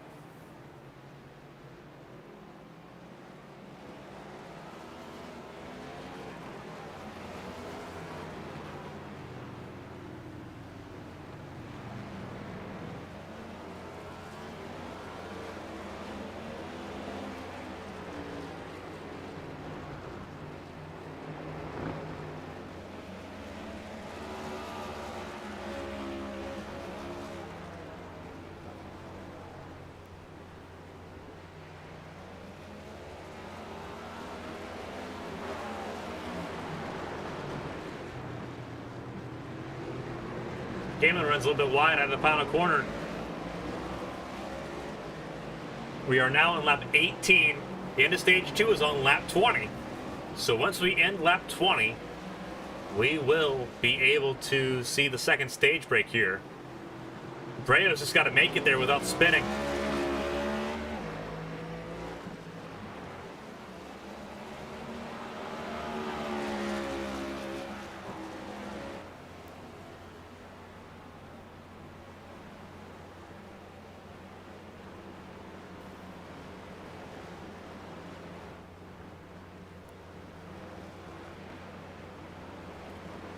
Breo trying to drive it through. You see how much you can see how much Breo's pushing just by how he's taking his lines, especially through the S's here.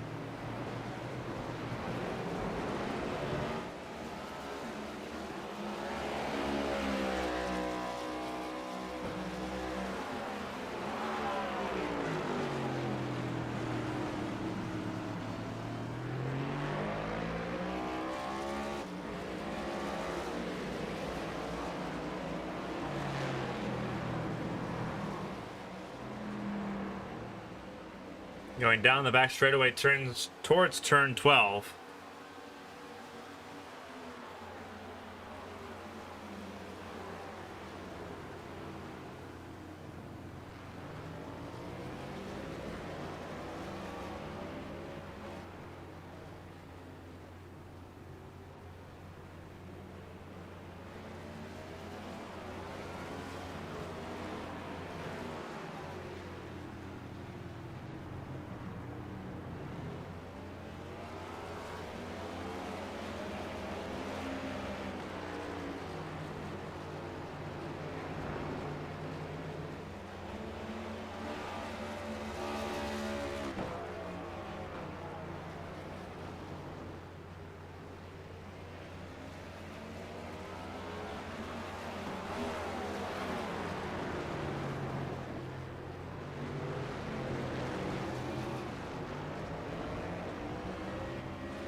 Here we are, 2 laps to go in stage number 2.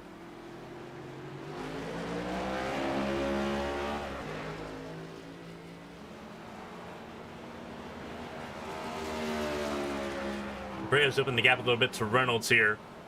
Gaiman's had a bit of an issue. Gaiman's had a lot of an issue. Gaiman moved back to pit lane. That's what happened. He disappeared on us.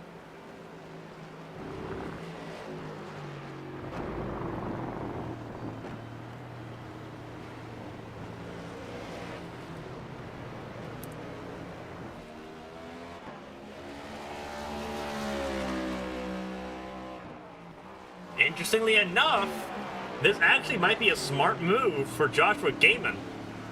Because if he's pitting, and I believe he actually just naturally came into pit lane. I have to double check here.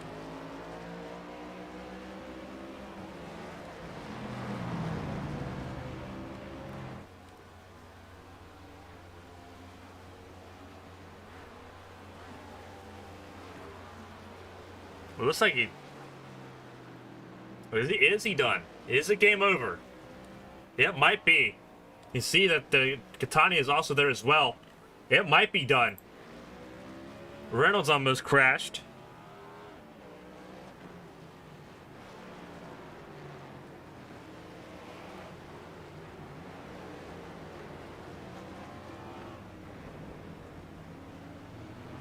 Getting reports that the 61 at Gaiman had a requirement to pit from the contact that he made with Breo in turn 1. When Breo spun and came down in front of him, we saw the damage happen. Apparently that caused a little bit more damage than we were initially thinking it was. Breo's going to start the last lap of stage number 2. And that does put Gaiman out of contention. Reynolds comes into pit lane. This is the strategy that I thought was going to happen. Reynolds will pit here because he'll inherit the lead when he stays out for stage 3. This was the idea that I thought was happening.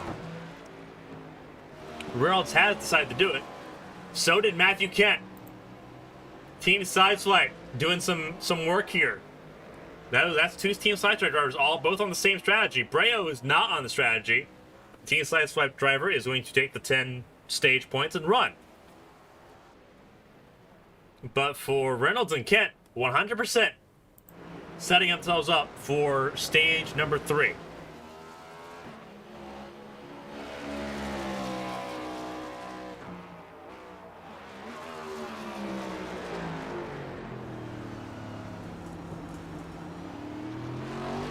So Breo firmly in the lead. It's a 9-second gap. He is well and truly on his own.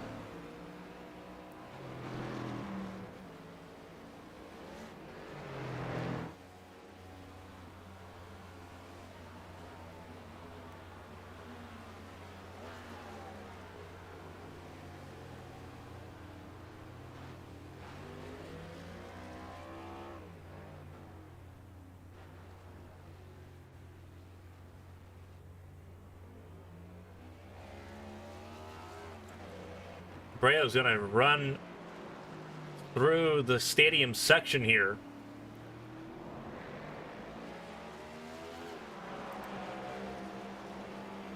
He's won 2 races of the season.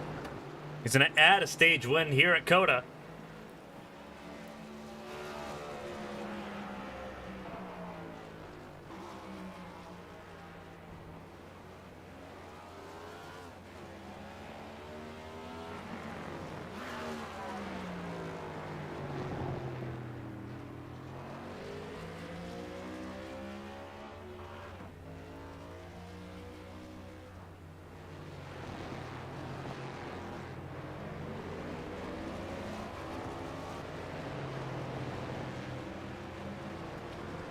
So Breo takes the stage 2 win over Jacob Blankenship, Toby Estes, Davey Houck.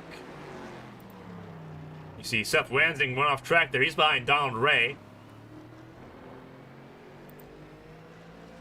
Sears will be 7th. Reynolds, despite pitting, will still get stage points here. He'll still get 8th place here. So he still gets 3 stage points. Painter in 9th. Matthew Kent in the 10th spot. Having trouble seeing him due to latency, it looks like. With him and Ryan Pinnell blinking pretty hard, it looks like.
So this is going to be interesting.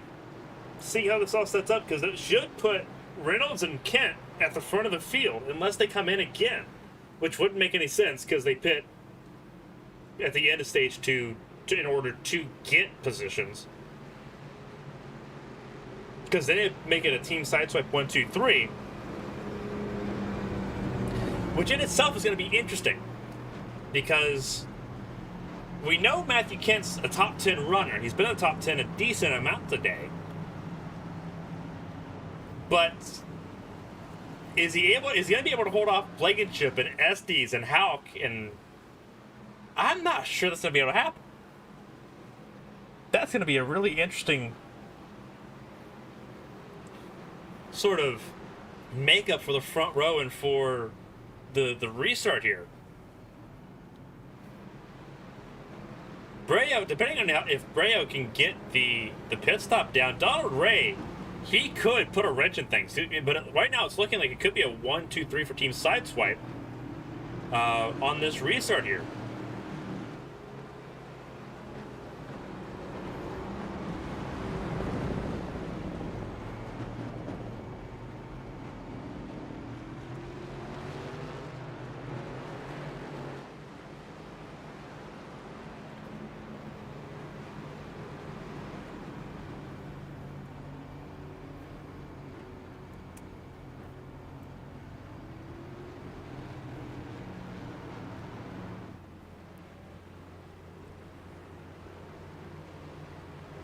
So keep an eye on this caution here, and we'll see what happens.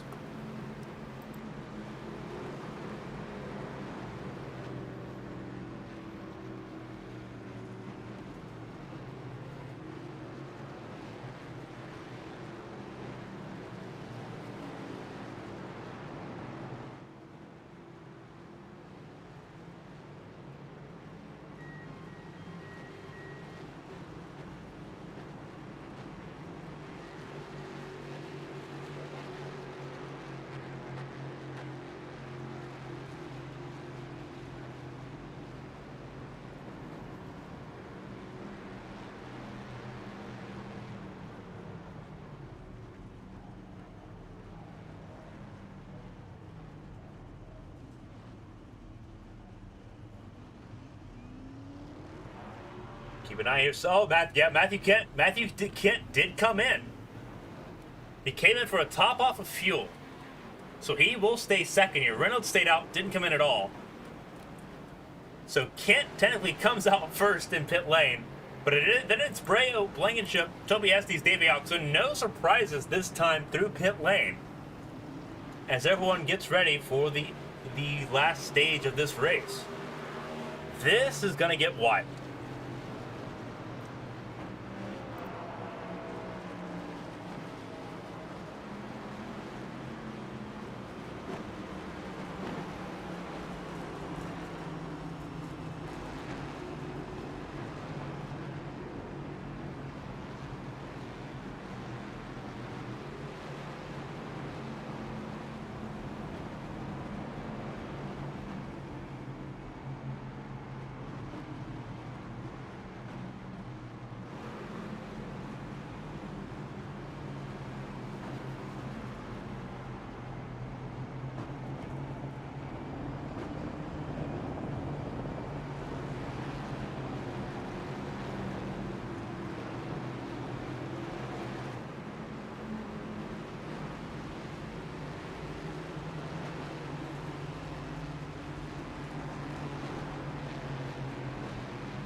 So this is going to be a really interesting restart. Again, it's Reynolds, Kent, Breo, Blankenship, Estes, Hauk, Ray, Wansing, Sears, Painter. Top 10 on this restart. 17 cars left running. See Trey Kirk there in the 12th spot.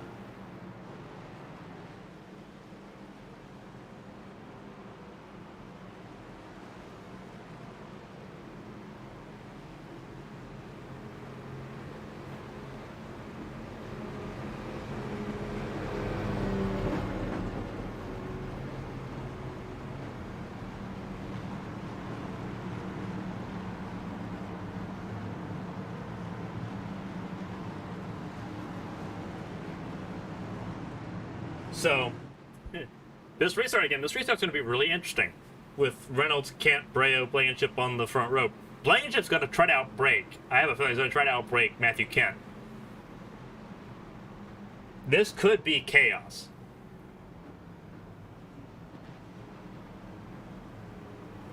The only cautions so far today have been the stage breaks. There's a possibility that changes with this restart. We'll see how it goes. We got Ryan Pinnell in the 11th spot, Dustin Painter in 10th, Tom Sears 9th, Seth Wensing in 8th, Donald Ray in 7th. All of them are going to try to probably gain spots here on this restart.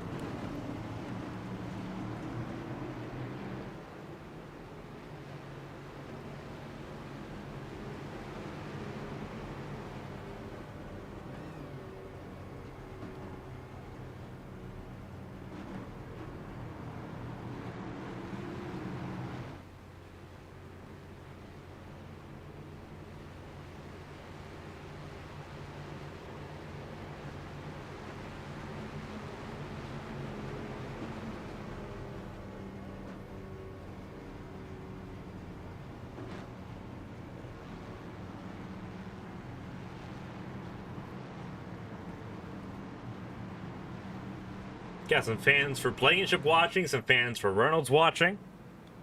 Those are the top two that have been consistent. Breo's been up there as well. Breo's won twice, so people probably aren't rooting for him as much, whereas Reynolds and Blankenship, if they win, they lock themselves into the playoffs.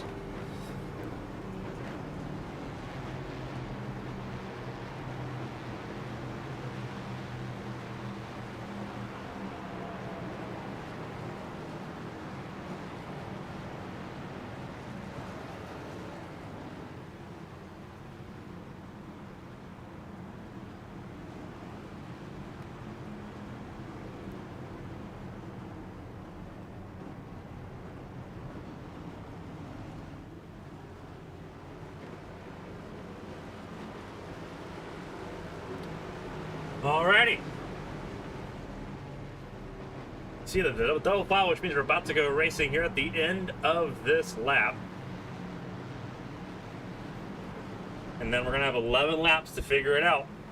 Who's going to take home the first road course win of the season? Again, it's Reynolds at the front of the field. Matthew Kent in second, Breo in third, Blankenship fourth.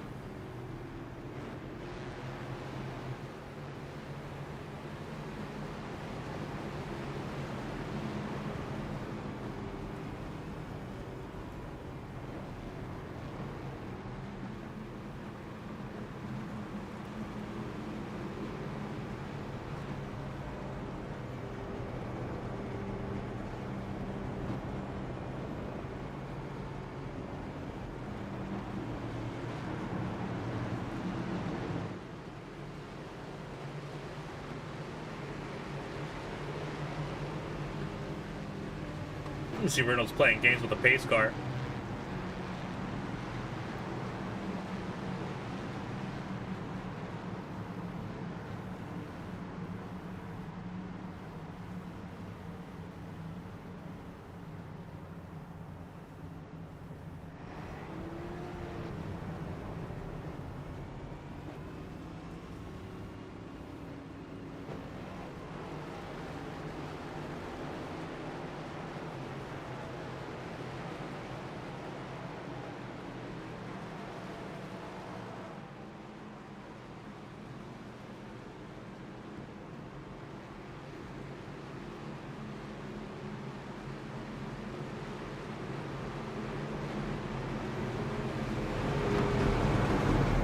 See him going down the back straightaway towards turn 12.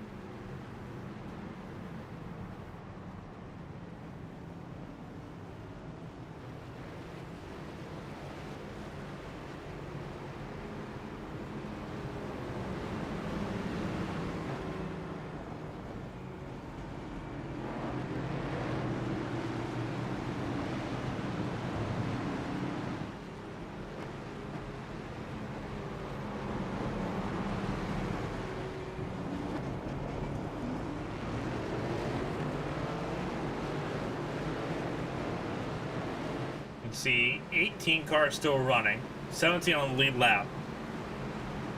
It's Reynolds, Kemp, Breo, Blankenship at the front of the field.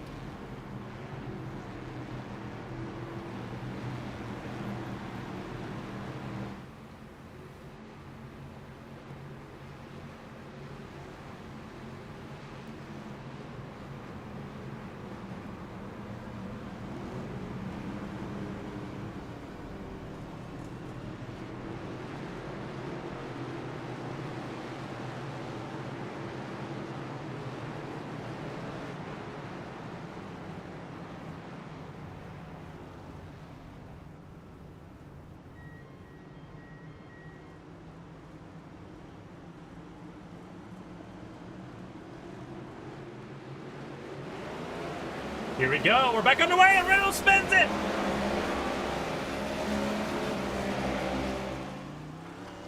Reynolds spun it under yellow. Oh my goodness.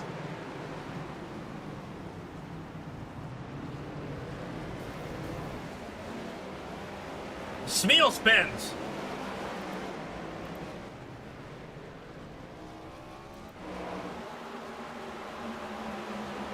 Oh my goodness.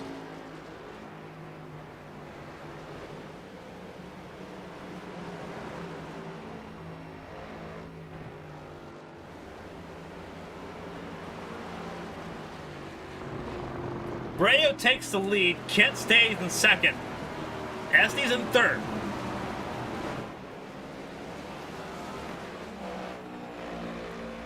Tommy Reynolds dropped the car on the restart and spun out. And now he's trying to work up to the front of the field with the damage on his car. You see the front of the car torn off. He has got to be livid with himself.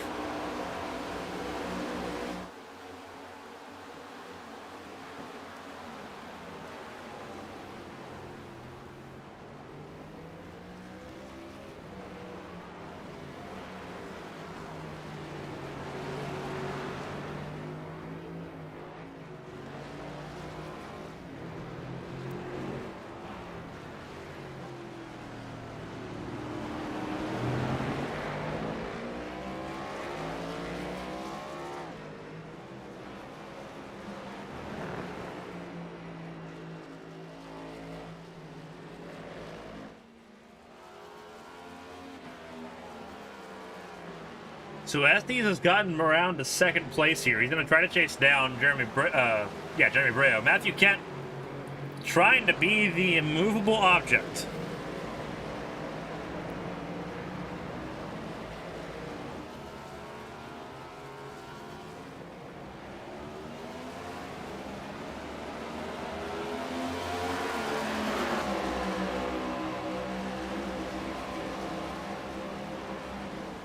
Davey Houck trying to move to the inside and try to take a spot away as Wensing spines.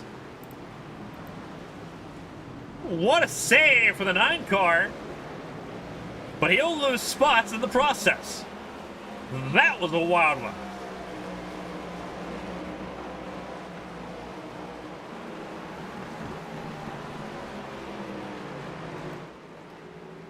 Brea still in the lead. Toby Estes in second. Davey Houck up to third. Then it's fourth for Matthew Kent.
See Matthew Kent dropping down. He's down to 6th now.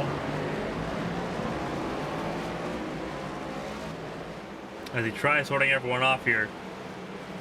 Strategy almost worked. Could work for Breo here. He just got to make sure he stays ahead of Toby Estes here. And Estes, the pole sitter, trying to stay within range.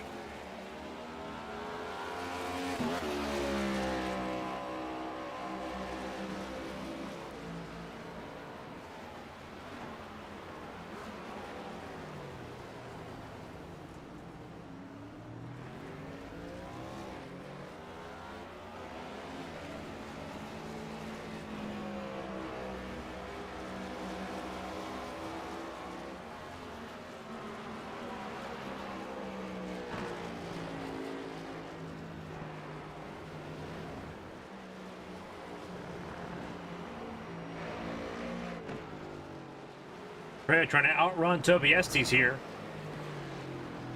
It's been a pretty wild one. Some interesting battles here. Now it's back between Breo and Estes, the front row of this race. Going at it.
The 1.3 second gap, and then it's 10 seconds all the way down to Davey Houck.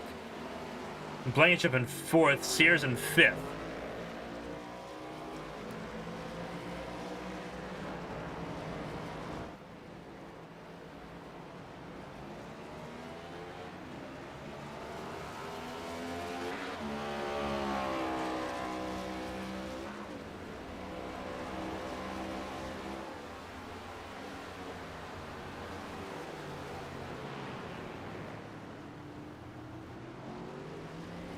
Again, this is Houck in 3rd.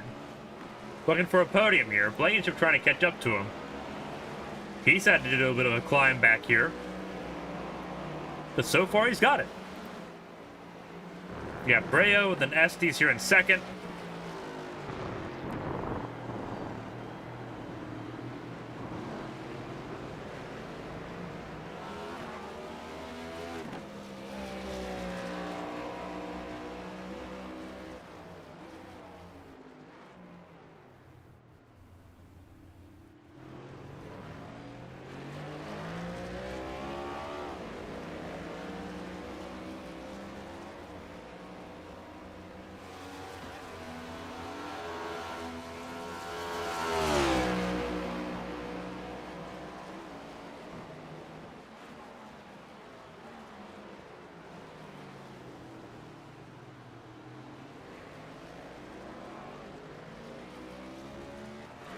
Breo's opening the gap a little bit at a time. It's 1.7.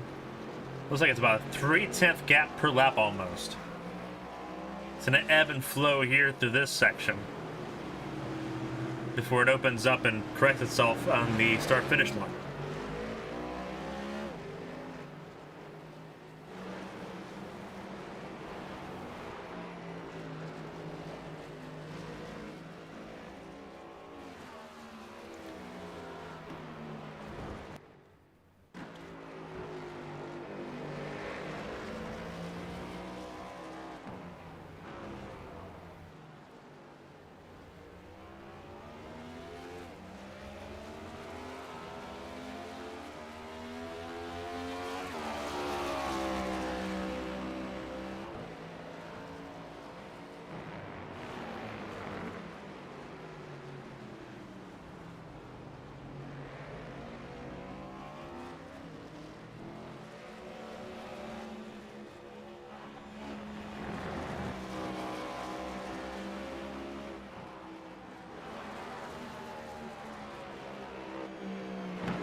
Gap staying steady at 1.7 at the moment. We're looking at Toby Estes here with 7 laps to go.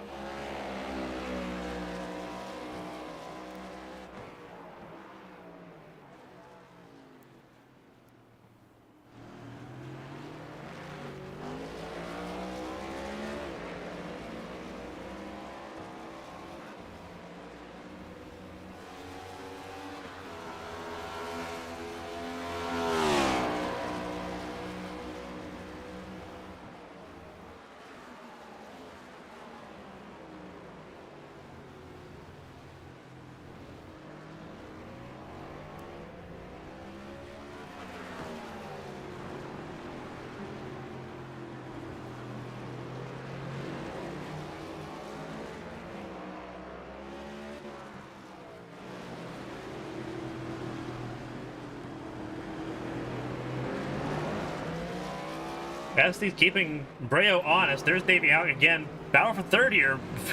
Reynolds still about to try to take third away with the front end on that number 7 car. He's gotten past Blankenship for fourth.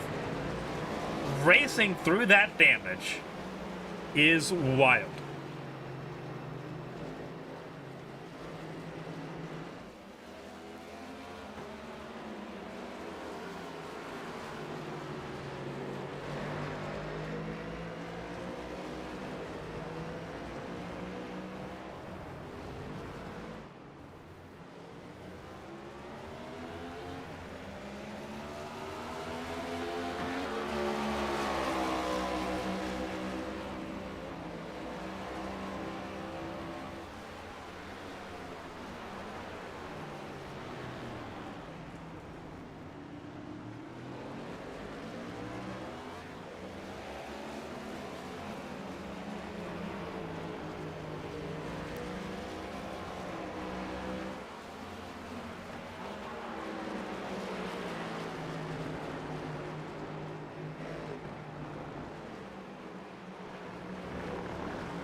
Reynolds is taking third away from Houck.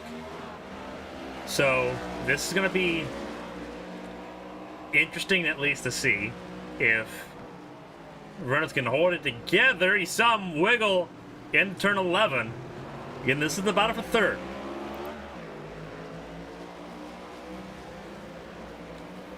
Reynolds is taking that third spot away.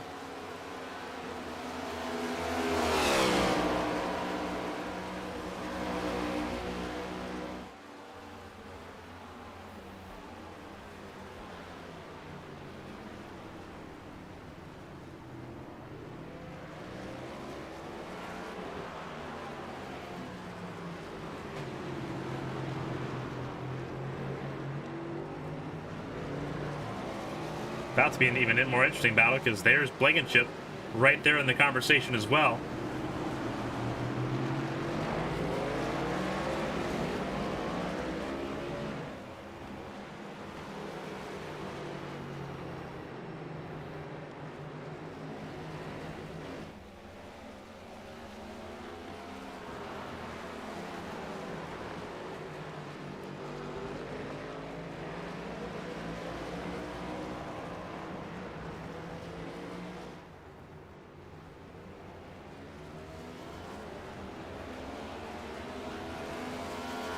Third place for Reynolds as he starts pulling away from Houck. It's 9/10 of a second.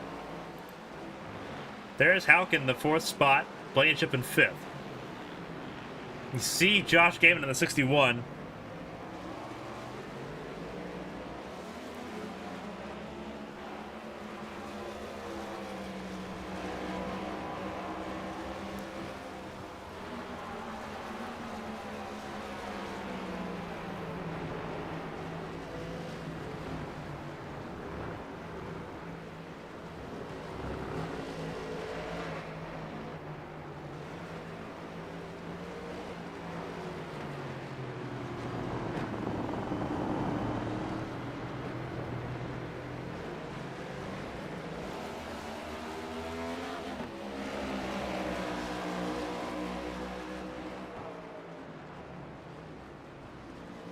So here's Blankenship. He's dropped out of the conversation for third at the moment. This is the battle for the lead. And there's a little bit of damage on that number 78's nose. Toby Estes might have either gotten into the back of Breo, or he's went over one of the sausage curves and caused some trouble in that 78's nose. Oh! Contact! That'll do it. Breno holds on, but Estes going for it. They're coming to 4 to go.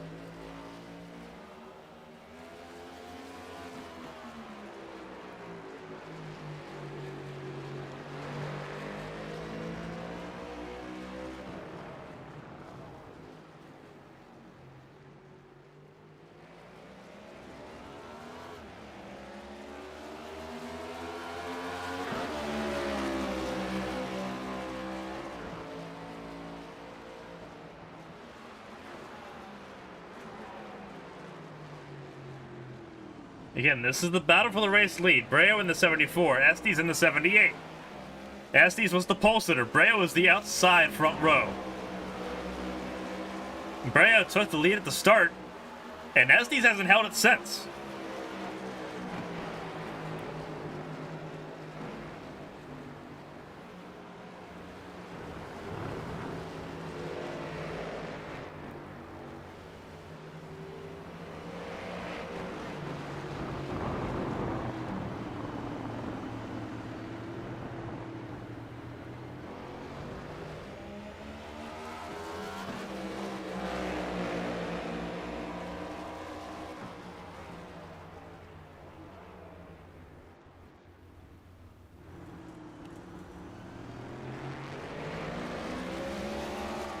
Four to go.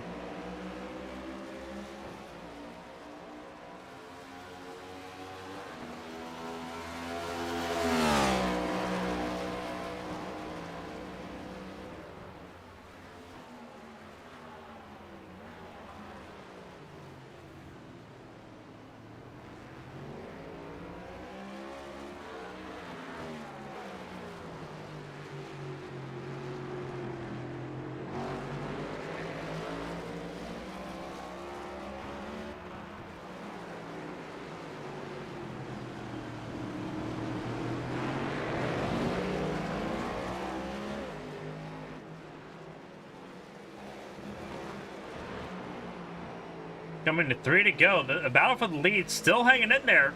Estes has lost it a little bit.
This is going to be a battle to the line, I believe.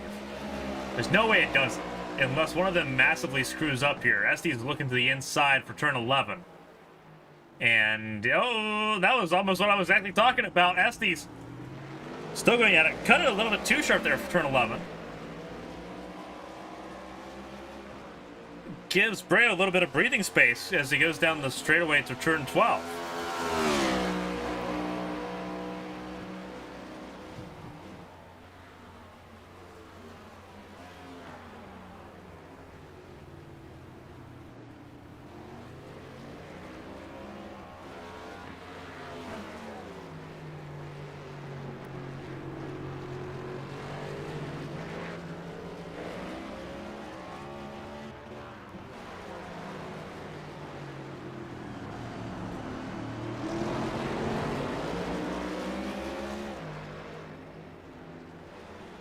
We'll see if Estes can make anything happen. He's probably playing the patient game, which is the smart game to play.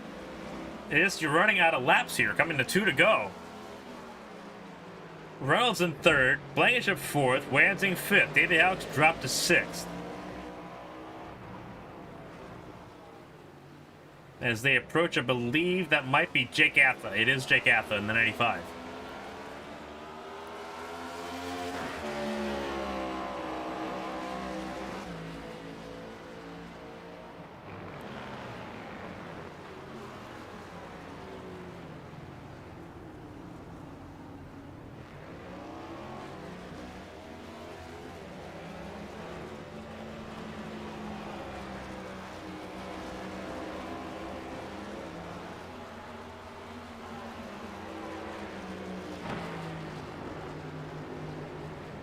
About 5/10 of a second here between Estes and Brea.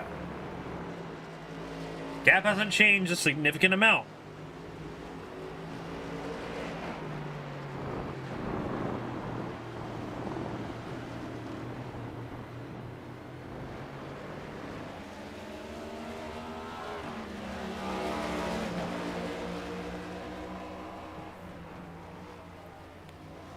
Estes is going to send it here! That was really close to contact. Both of them avoid the sausage curving, importantly. But that was really close.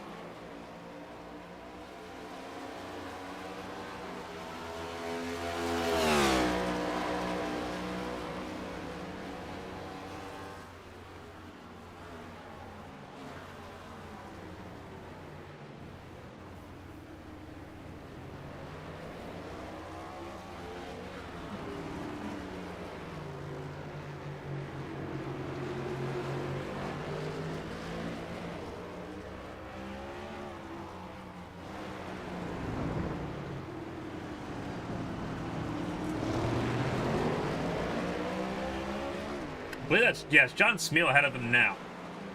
So John Smeal, the lap car, he's in 14th. He's going to probably try to stay out of the way here. I'm assuming he's not going to want to be in the way too often much. Because they're catching him at a high rate of speed. It might throw Breo off a little. Oh, it is going to throw Breo off a lot. Here we go. He's going to... Smeal goes wide. Oh, and Estes spins! Estes spins!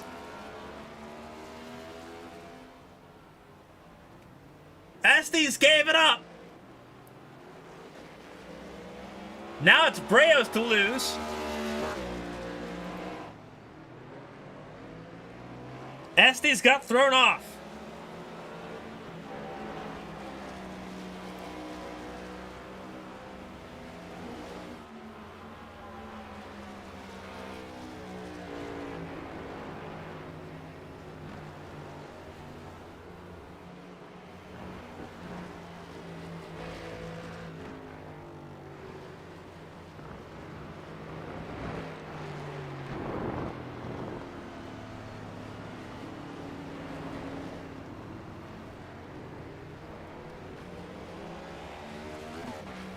So Breo's got a pretty easy shot here to win this race. It'll be his 3rd on the season.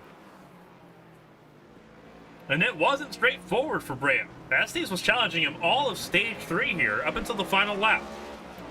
You see Toby Estes, there he is. He's going to be kicking himself pretty hard over this one. What could have been? Could have been his way into the playoffs just automatically. And now he's going to have to sit with a 2nd place finish. Yeah, Reynolds on Blankenship side, they're battling tooth and nail for 3rd place. You see the damage on the 7 of Reynolds. That front clip is gone.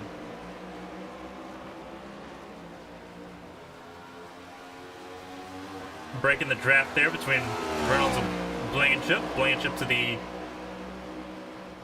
bumper of Reynolds almost. Reynolds can just drive it in so much more deep. Like, he can just drive it through the corner. Whereas Blankenship has to kind of let it roll, and you can kind of see it. Where Reynolds can really push through the corner, push through the apex. Blankenship can't do that. And it shows. And he's given up 3rd here.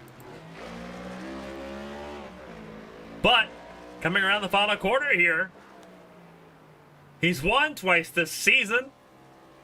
He's led the most laps of the race. Jeremy Breo wins at Circuit of the Americas.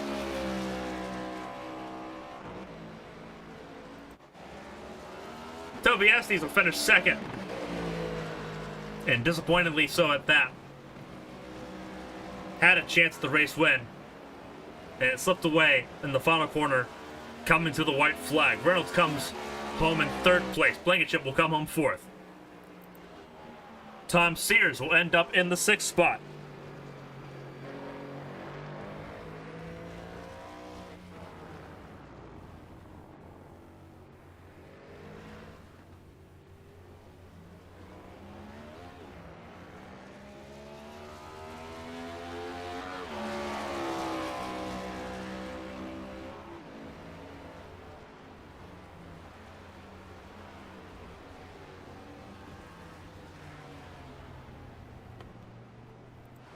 See, Matthew Kent came home in sixth.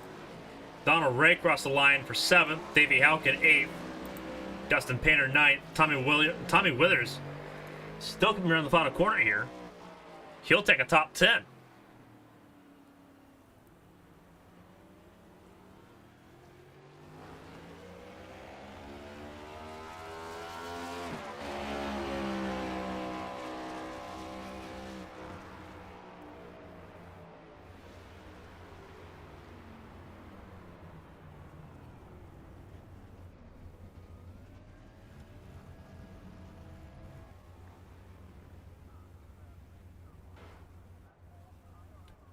So Withers want to go back here. Here's Breo. Who is that? That was Smeal. That was John Smeal.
Yeah, how's it going?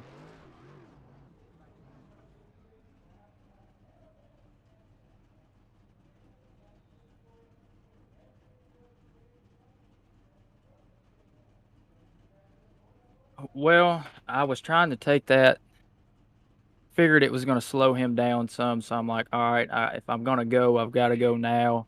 And the rear tires just wouldn't handle how much I was trying to throw on them on the exit there, and just kind of fortunate enough to loop it and not get any extra contact. Yeah, you have pole position there. Your pace was strong and consistent throughout the day. Um, how difficult was it? We saw how difficult it was for some drivers. How difficult was it, and how much of that struggle was a mental aspect? A lot of it's mental actually. You gotta be very consistent. I put in a lot of practice. Once you get a groove in the track and you kind of, it's a blast. It's a fun track. It's a hard car to race at this track, but you get a couple of guys that know what they're doing, and it makes for some pretty interesting racing. Honestly, as we're watching Breo do his celebrations there, you've been up near the front of the field most of the season. Like the 78 is a common occurrence near the front of the field, but it's just bad luck seems to happen at the worst possible times. This looked like it was going to be one of those races for you, and then obviously the tires didn't hook up. Looking at the next three races, they're all short ovals. Do you feel like you're going to be able to finally break through here? Because this is your best finish of the season. Do you feel like that win's coming at some point in the next three races, knowing that it's, Richmond and Martinsville and Dirt Bristol? Do you feel like you're able to kind of take momentum and sort of keep pushing until you are able to get that first win of the season? Yeah, the next few tracks I do enjoy. There's definitely a handful of them in the front of the season where I could have won, but I just took myself out. A great example, Phoenix. I think I had the winning car there and just got too greedy. I mean, it happens, but I'm trying to put myself in a consistent pace, and hopefully this hard work will pay off, and I can get a win pretty soon here. Well, Toby, like looking at looking at how this goes, obviously you're going to be a contender at least for the road course races. We know that you're a contender all the way around. Just, I guess, walk us through that because you lost the lead at the start, right? Breo got you at the start, got you in turn one. I guess the biggest focus was on the brakes. How difficult was it braking in this car compared to the last gen car? Do you think? Personally, I like the last gen car better. It was just you could expect it to do things. This car is just 100% unpredictable. Braking is huge, especially at a road course, and knowing when you can brake and how hard you can throw it into a corner and expect it to stick. It's still a learning process for this next gen car, but I mean it's all around a blast. Well, Toby, the second place for you, obviously not where you wanted to be. You were challenging Breo, keeping him honest that entire third stage. What do you take out of the race tonight that you take into other races? Like what sort of mentality, of what sort of positive thing can you pull from tonight going forward here? Because this was your best showing. This was the strongest showing you've had. The consistency, the I guess the aggressiveness. You weren't afraid to push that boundary there. What do you take out of tonight going forward, knowing that's going to be a little bit before we get to another road course race? Yeah, honestly, a big shout out to my teammates with the Bluegrass Bandits. When we're in race comms, and they kind of help me, especially tonight, keep my cool. Just being consistent. That's my biggest key because I've seen obviously earlier in the season that I pushed too much whenever I should honestly be laying back, and that was my goal for tonight, was to get my own zone, race people when I needed to, and pass them when I could, but not necessarily push the envelope too much. Well, obviously it worked here tonight. You almost got your first win of the season. Before we let you go and enjoy the rest of your night, it's an early night for a lot of people. We were expecting this to go until about 11. If you have anyone you want to thank, obviously you said a shout out to your team, but if there's anyone else you want to thank, the floor is yours, man. You finished second place tonight. That's something to really be proud of and really carry forward going into one of the more challenging parts of the season. yeah, just to the announcers, man, you guys do a great job. I hope it was a good race tonight. But then again, all the admins and of course Ryan, big shout out to him for putting all this stuff on for us. And again, Bluegrass Bandits. Hopefully this won't be the last time you hear from us. I have a feeling we won't. Again, you've been a consistent threat throughout the season. It just now is starting to kind of break through, and you're starting to get those podiums in. But man, congratulations on your second place finish. We'll see you next week. Hopefully, we'll see you again on the podium. I hope so. That was Toby Estes, our second place finish here tonight.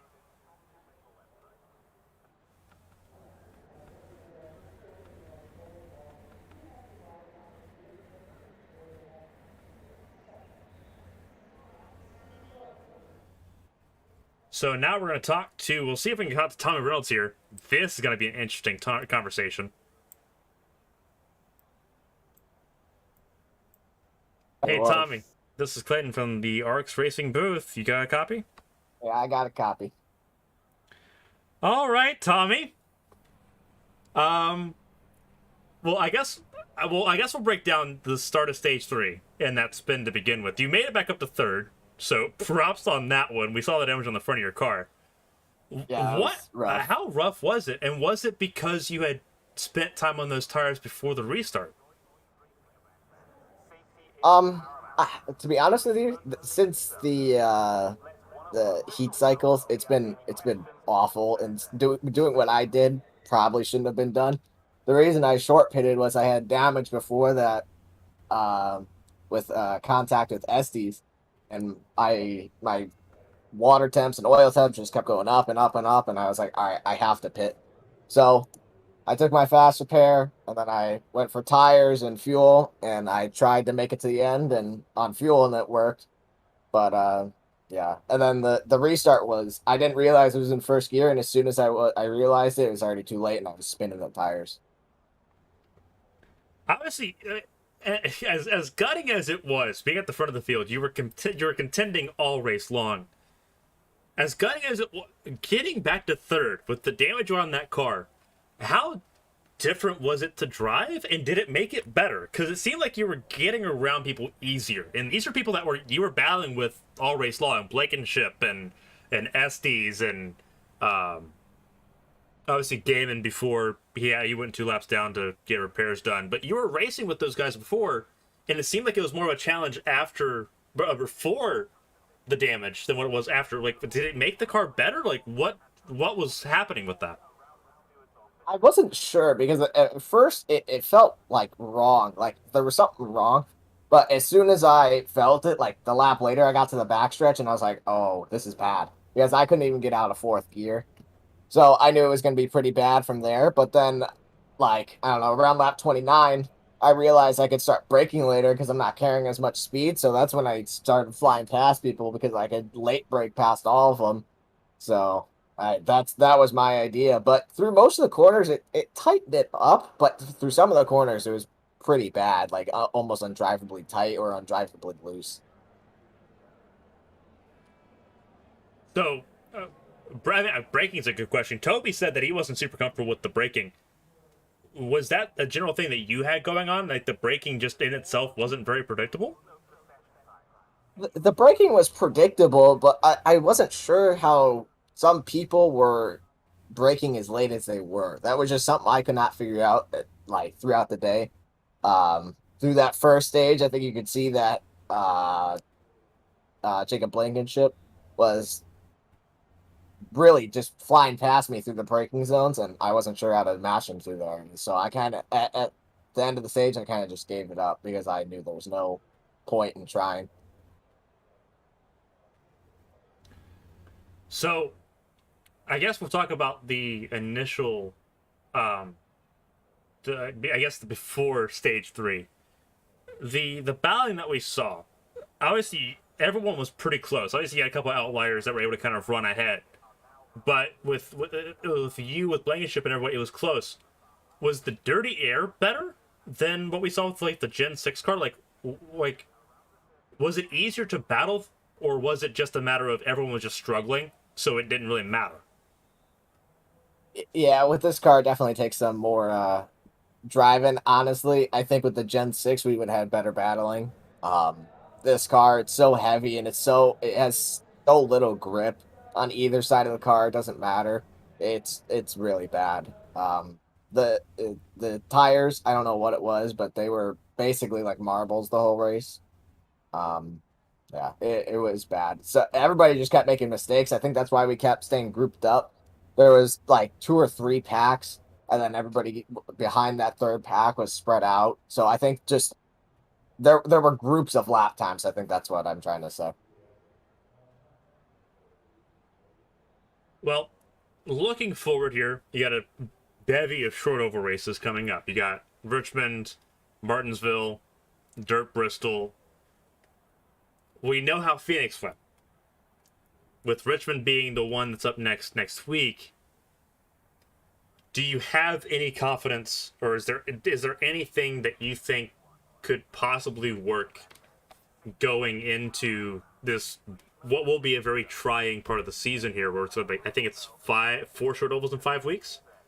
Do you think that there's anything you can kind of do to kind of keep yourself out of trouble going forward here, knowing that you're really close to getting the race win, but I hit one hiccup away from locking yourself into the playoffs?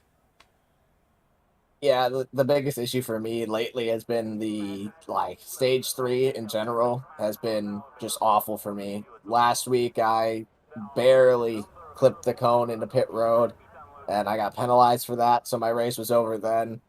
In Phoenix 2 weeks ago, I got taken out, so I mean, there's not much I could do. It's just unfortunate circumstances for me. And I mean, there's obviously room for me to improve as well, but I just got to stay out of trouble in stage 3, and I think that's the key to like keeping myself locked into the playoffs. Well, you did a fantastic job, all things considered. You rebounded from what would have probably ended a lot of people's races to finish third. Obviously, team sideswipe all over the place again. But if you have anyone you want to thank, really, the floor is yours, man. You finished on the podium. It was very hard fought. Definitely on your end, getting back in the top 10 and climbing into the podium spots here. So the floor is yours. I would just like to thank Aaron Mark for giving me another opportunity, and that's about it. Just thank you, Aaron Mark. Well, Tommy, congratulations on your podium. We'll see you next week at Richmond. Thank you. Alrighty, and now it's time for the man of the hour, Jeremy Breo. Hey, Jeremy, it's Clayton from the Arcs Racing booth. You got a copy? Yeah, I got you. 3 times race winner, man. And you looked really poised and in control for most of it, except for when you were being challenged by Gaiman. How was it out there? It seemed like it was easier for you the most. Yeah, it was a lot of fun. Me and Gaiman and Estes all had a pretty fun run there. Sucks that Estes couldn't race it out with me, but yeah, it was loads of fun. Kind of just, we couldn't really battle that much because the how slick the cars were and how slick the track was, because track temp was up in like the 120s, which was crazy. But yeah, sucks for Gaiman and Estes. They should have been up here, but yeah, hell of a race. Right? Like, I mean, obviously, like, you took the lead at the start, but we saw how difficult it was, especially going into turn 1 and how the braking was. Everyone's sort of saying the same thing. Braking was unpredictable. Braking was difficult. How were you getting around that the way you were to be able to stay in front? Because pressure seemed to be creating a lot of problems. Like, the moment somebody moved to the inside, it was almost like the car destabilized. How were you able to really fight against that? Back up your braking points whenever somebody was under you or behind you or close enough to mess with your car. Like, that's the only way you can combat it, really. Unless they can figure out how to make these cars drive better. Like, you gotta back up your corners, and you gotta you got to drive a lot safer than you could by yourself. Like by myself, I could probably run like what we could with the old Cup cars, but when you're around somebody, the air is moving these cars around, and I don't understand how. And a perfect example was down the back stretch with me and Gaiman. I moved down, to try and stop his run coming off of turn 11, and then he got under me, so I pulled back to the right, gave him a little bit of room, but for some reason it sucked his car right into mine, and we door slammed each other, and then I guess it was on from there because he wasn't very happy with me after that. But yeah, I mean, it's just you had to just drive it very safe. And I mean, you've shown that you're the kind of the master of being able to do that. You won at Vegas in a car that was extremely difficult. You won at Phoenix, again, a car that wasn't the easiest to drive. Going through, now you're a winner on the first road course race of the season. It doesn't get easier. It doesn't get easier. Richmond, Martinsville, Bristol up next, Bristol being on dirt. Who's stopping you, man? Like, team slides up again, 2 cars on the podium with Tommy in third there. The short ovals, I remember you saying after Vegas you weren't sure how Phoenix was going to go. Now we've had a short oval. Richmond, you're a favorite. At least as far as what I can see, you're a favorite. How, I guess, have you spent any time on Richmond yet? And if so, do you feel like you've got a good grip as to how these next few races are going to go? Because it's 3 short ovals and then it's Vega. Not really. The only real experience I have with Richmond is we ran a Gen 6 race back when we were running on Monday nights. And it was a side-by-side finish coming to the line between me and Trey Kirk, which sounds very familiar. But, yeah, I mean, I haven't driven it with these cars. I haven't driven Richmond or Martinsville. But I can imagine from what people have told me who have driven it is Richmond is a very tight setup compared to the other tracks we've been to so far. So I can imagine a lot more people are going to be, competing for the win there because the car is going to be a little bit easier to drive and not on edge as much. But I mean, thinking of people that are going to probably be up in the front would be probably Trey Kirk. He's a hell of a short track racer. Probably Wansing, Reynolds, all my teammates. I'd say Gaiman and Estes. Those guys are fast every week. I'd even throw Ryan Pinnell in there because he's a pretty damn good short track racer too. So, yeah, I mean, just because I've won 3 of these doesn't mean I'm the best out there. But I've just been given the best circumstances to win. Well, I mean, it shows, right? In the first one got you in the playoffs. Now you're kind of just earning bonus points here. But I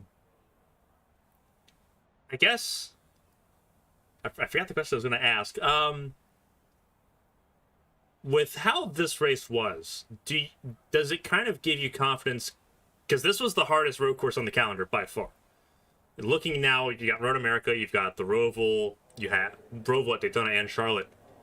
Do you feel now that everything that you learned here, do you feel like that's just made those races easier? Or do you feel like there's an entirely new challenge going forward? I mean, this definitely by far would be the hardest, just because of the tight corners, and everything, the 90-degree corners and all these weird pinched off angles, like that these cars are just not meant for. I would say Road America, we ran a next gen race there before. I believe Davey won there, so I think he might be a threat coming up on these other road courses. He's usually pretty good. But yeah, I don't know. We won't know till we get there because the last time we ran that race was like almost a year ago. So yeah, it's gonna be something though, because these cars are a little bit more drivable than they were about a year ago. Well, Jeremy, again, tops of the podium, 3rd race win this season. at this point, you sort of know the drill. This is sort of, the floor is yours. If you have anyone you want to shout out, obviously Team Sideswipe again. What is it? 4 race wins in a row now? It is 4 in a row because Cody won last week. Yeah. You guys are on a roll, but if you have anyone you want to shout out and say thank you to, again, the floor is yours, man. Yeah. So got to thank, as always, John and April Smeal at Smeal Racing Designs. They help me out with the schemes every week. They make the best schemes out there, so go check them out on Facebook at Smeal Racing Designs. Yeah, Midwest Barbecue. They're on the car this week. We got a win with them at Vegas, so that's pretty cool. Got to thank them and the whole Wansing family for sponsoring me. We got to also thank W Energy. They're coming on board next week, I believe, for Richmond. So yeah, thank them. Use code Smeal Racing Designs to get 10% off your first order of W Energy. And yeah, everybody, Team Sideswipe, and all the guys that race every week, because we wouldn't be having these great races without them. Well, Jeremy, congratulations once again. Race winner for the 3rd time this season, this time at Circuit of the Americas. We'll see you next week at Richmond. Alrighty, thank you, Clayton. That was Jeremy Breo, our race winner here at Circuit of the Americas. We're going to bring up the race grid here. So here we go. Jeremy Breo at the front, at the top of the order. Toby Estes challenged Breo through all of stage 3. Spun out at the beginning of the final lap. Still brought it home second. Had a Tommy Reynolds who had a nice recovery from spinning at the beginning of stage 3, damaging the front of his car, and still making it onto the podium. Jacob Blankenship finished in 4th place. Tom Sears will finish in 5th. Matthew Kent for Team Sideswipe will be in 6th place. Donald Ray in 7th. Davey Houck sitting in the 8th spot at the end of the race. Dustin Painter with the top 10. Puts himself in 9th. Tommy Withers crawled away with the top 10. Finishing in 10th. Trey Kirk just outside of that in 11th. Riley Wright in 12th. John Smeal in 13th. Cody Riggs down in 14th. Then Jake Atha on his debut will finish 15th. Seth Wansing on the 16th position here for Team Sideswipe. Josh Gaiman in 17th. Ryan Pinnell in 18th place. And as we look further on down the field, we'll start seeing the drivers that did not start the race. Tyler Patterson finished in 19th. Tristan Catania finished in 20th. Ben Choate, Landon Lacy, and Pete Woodrum did not take to the main event.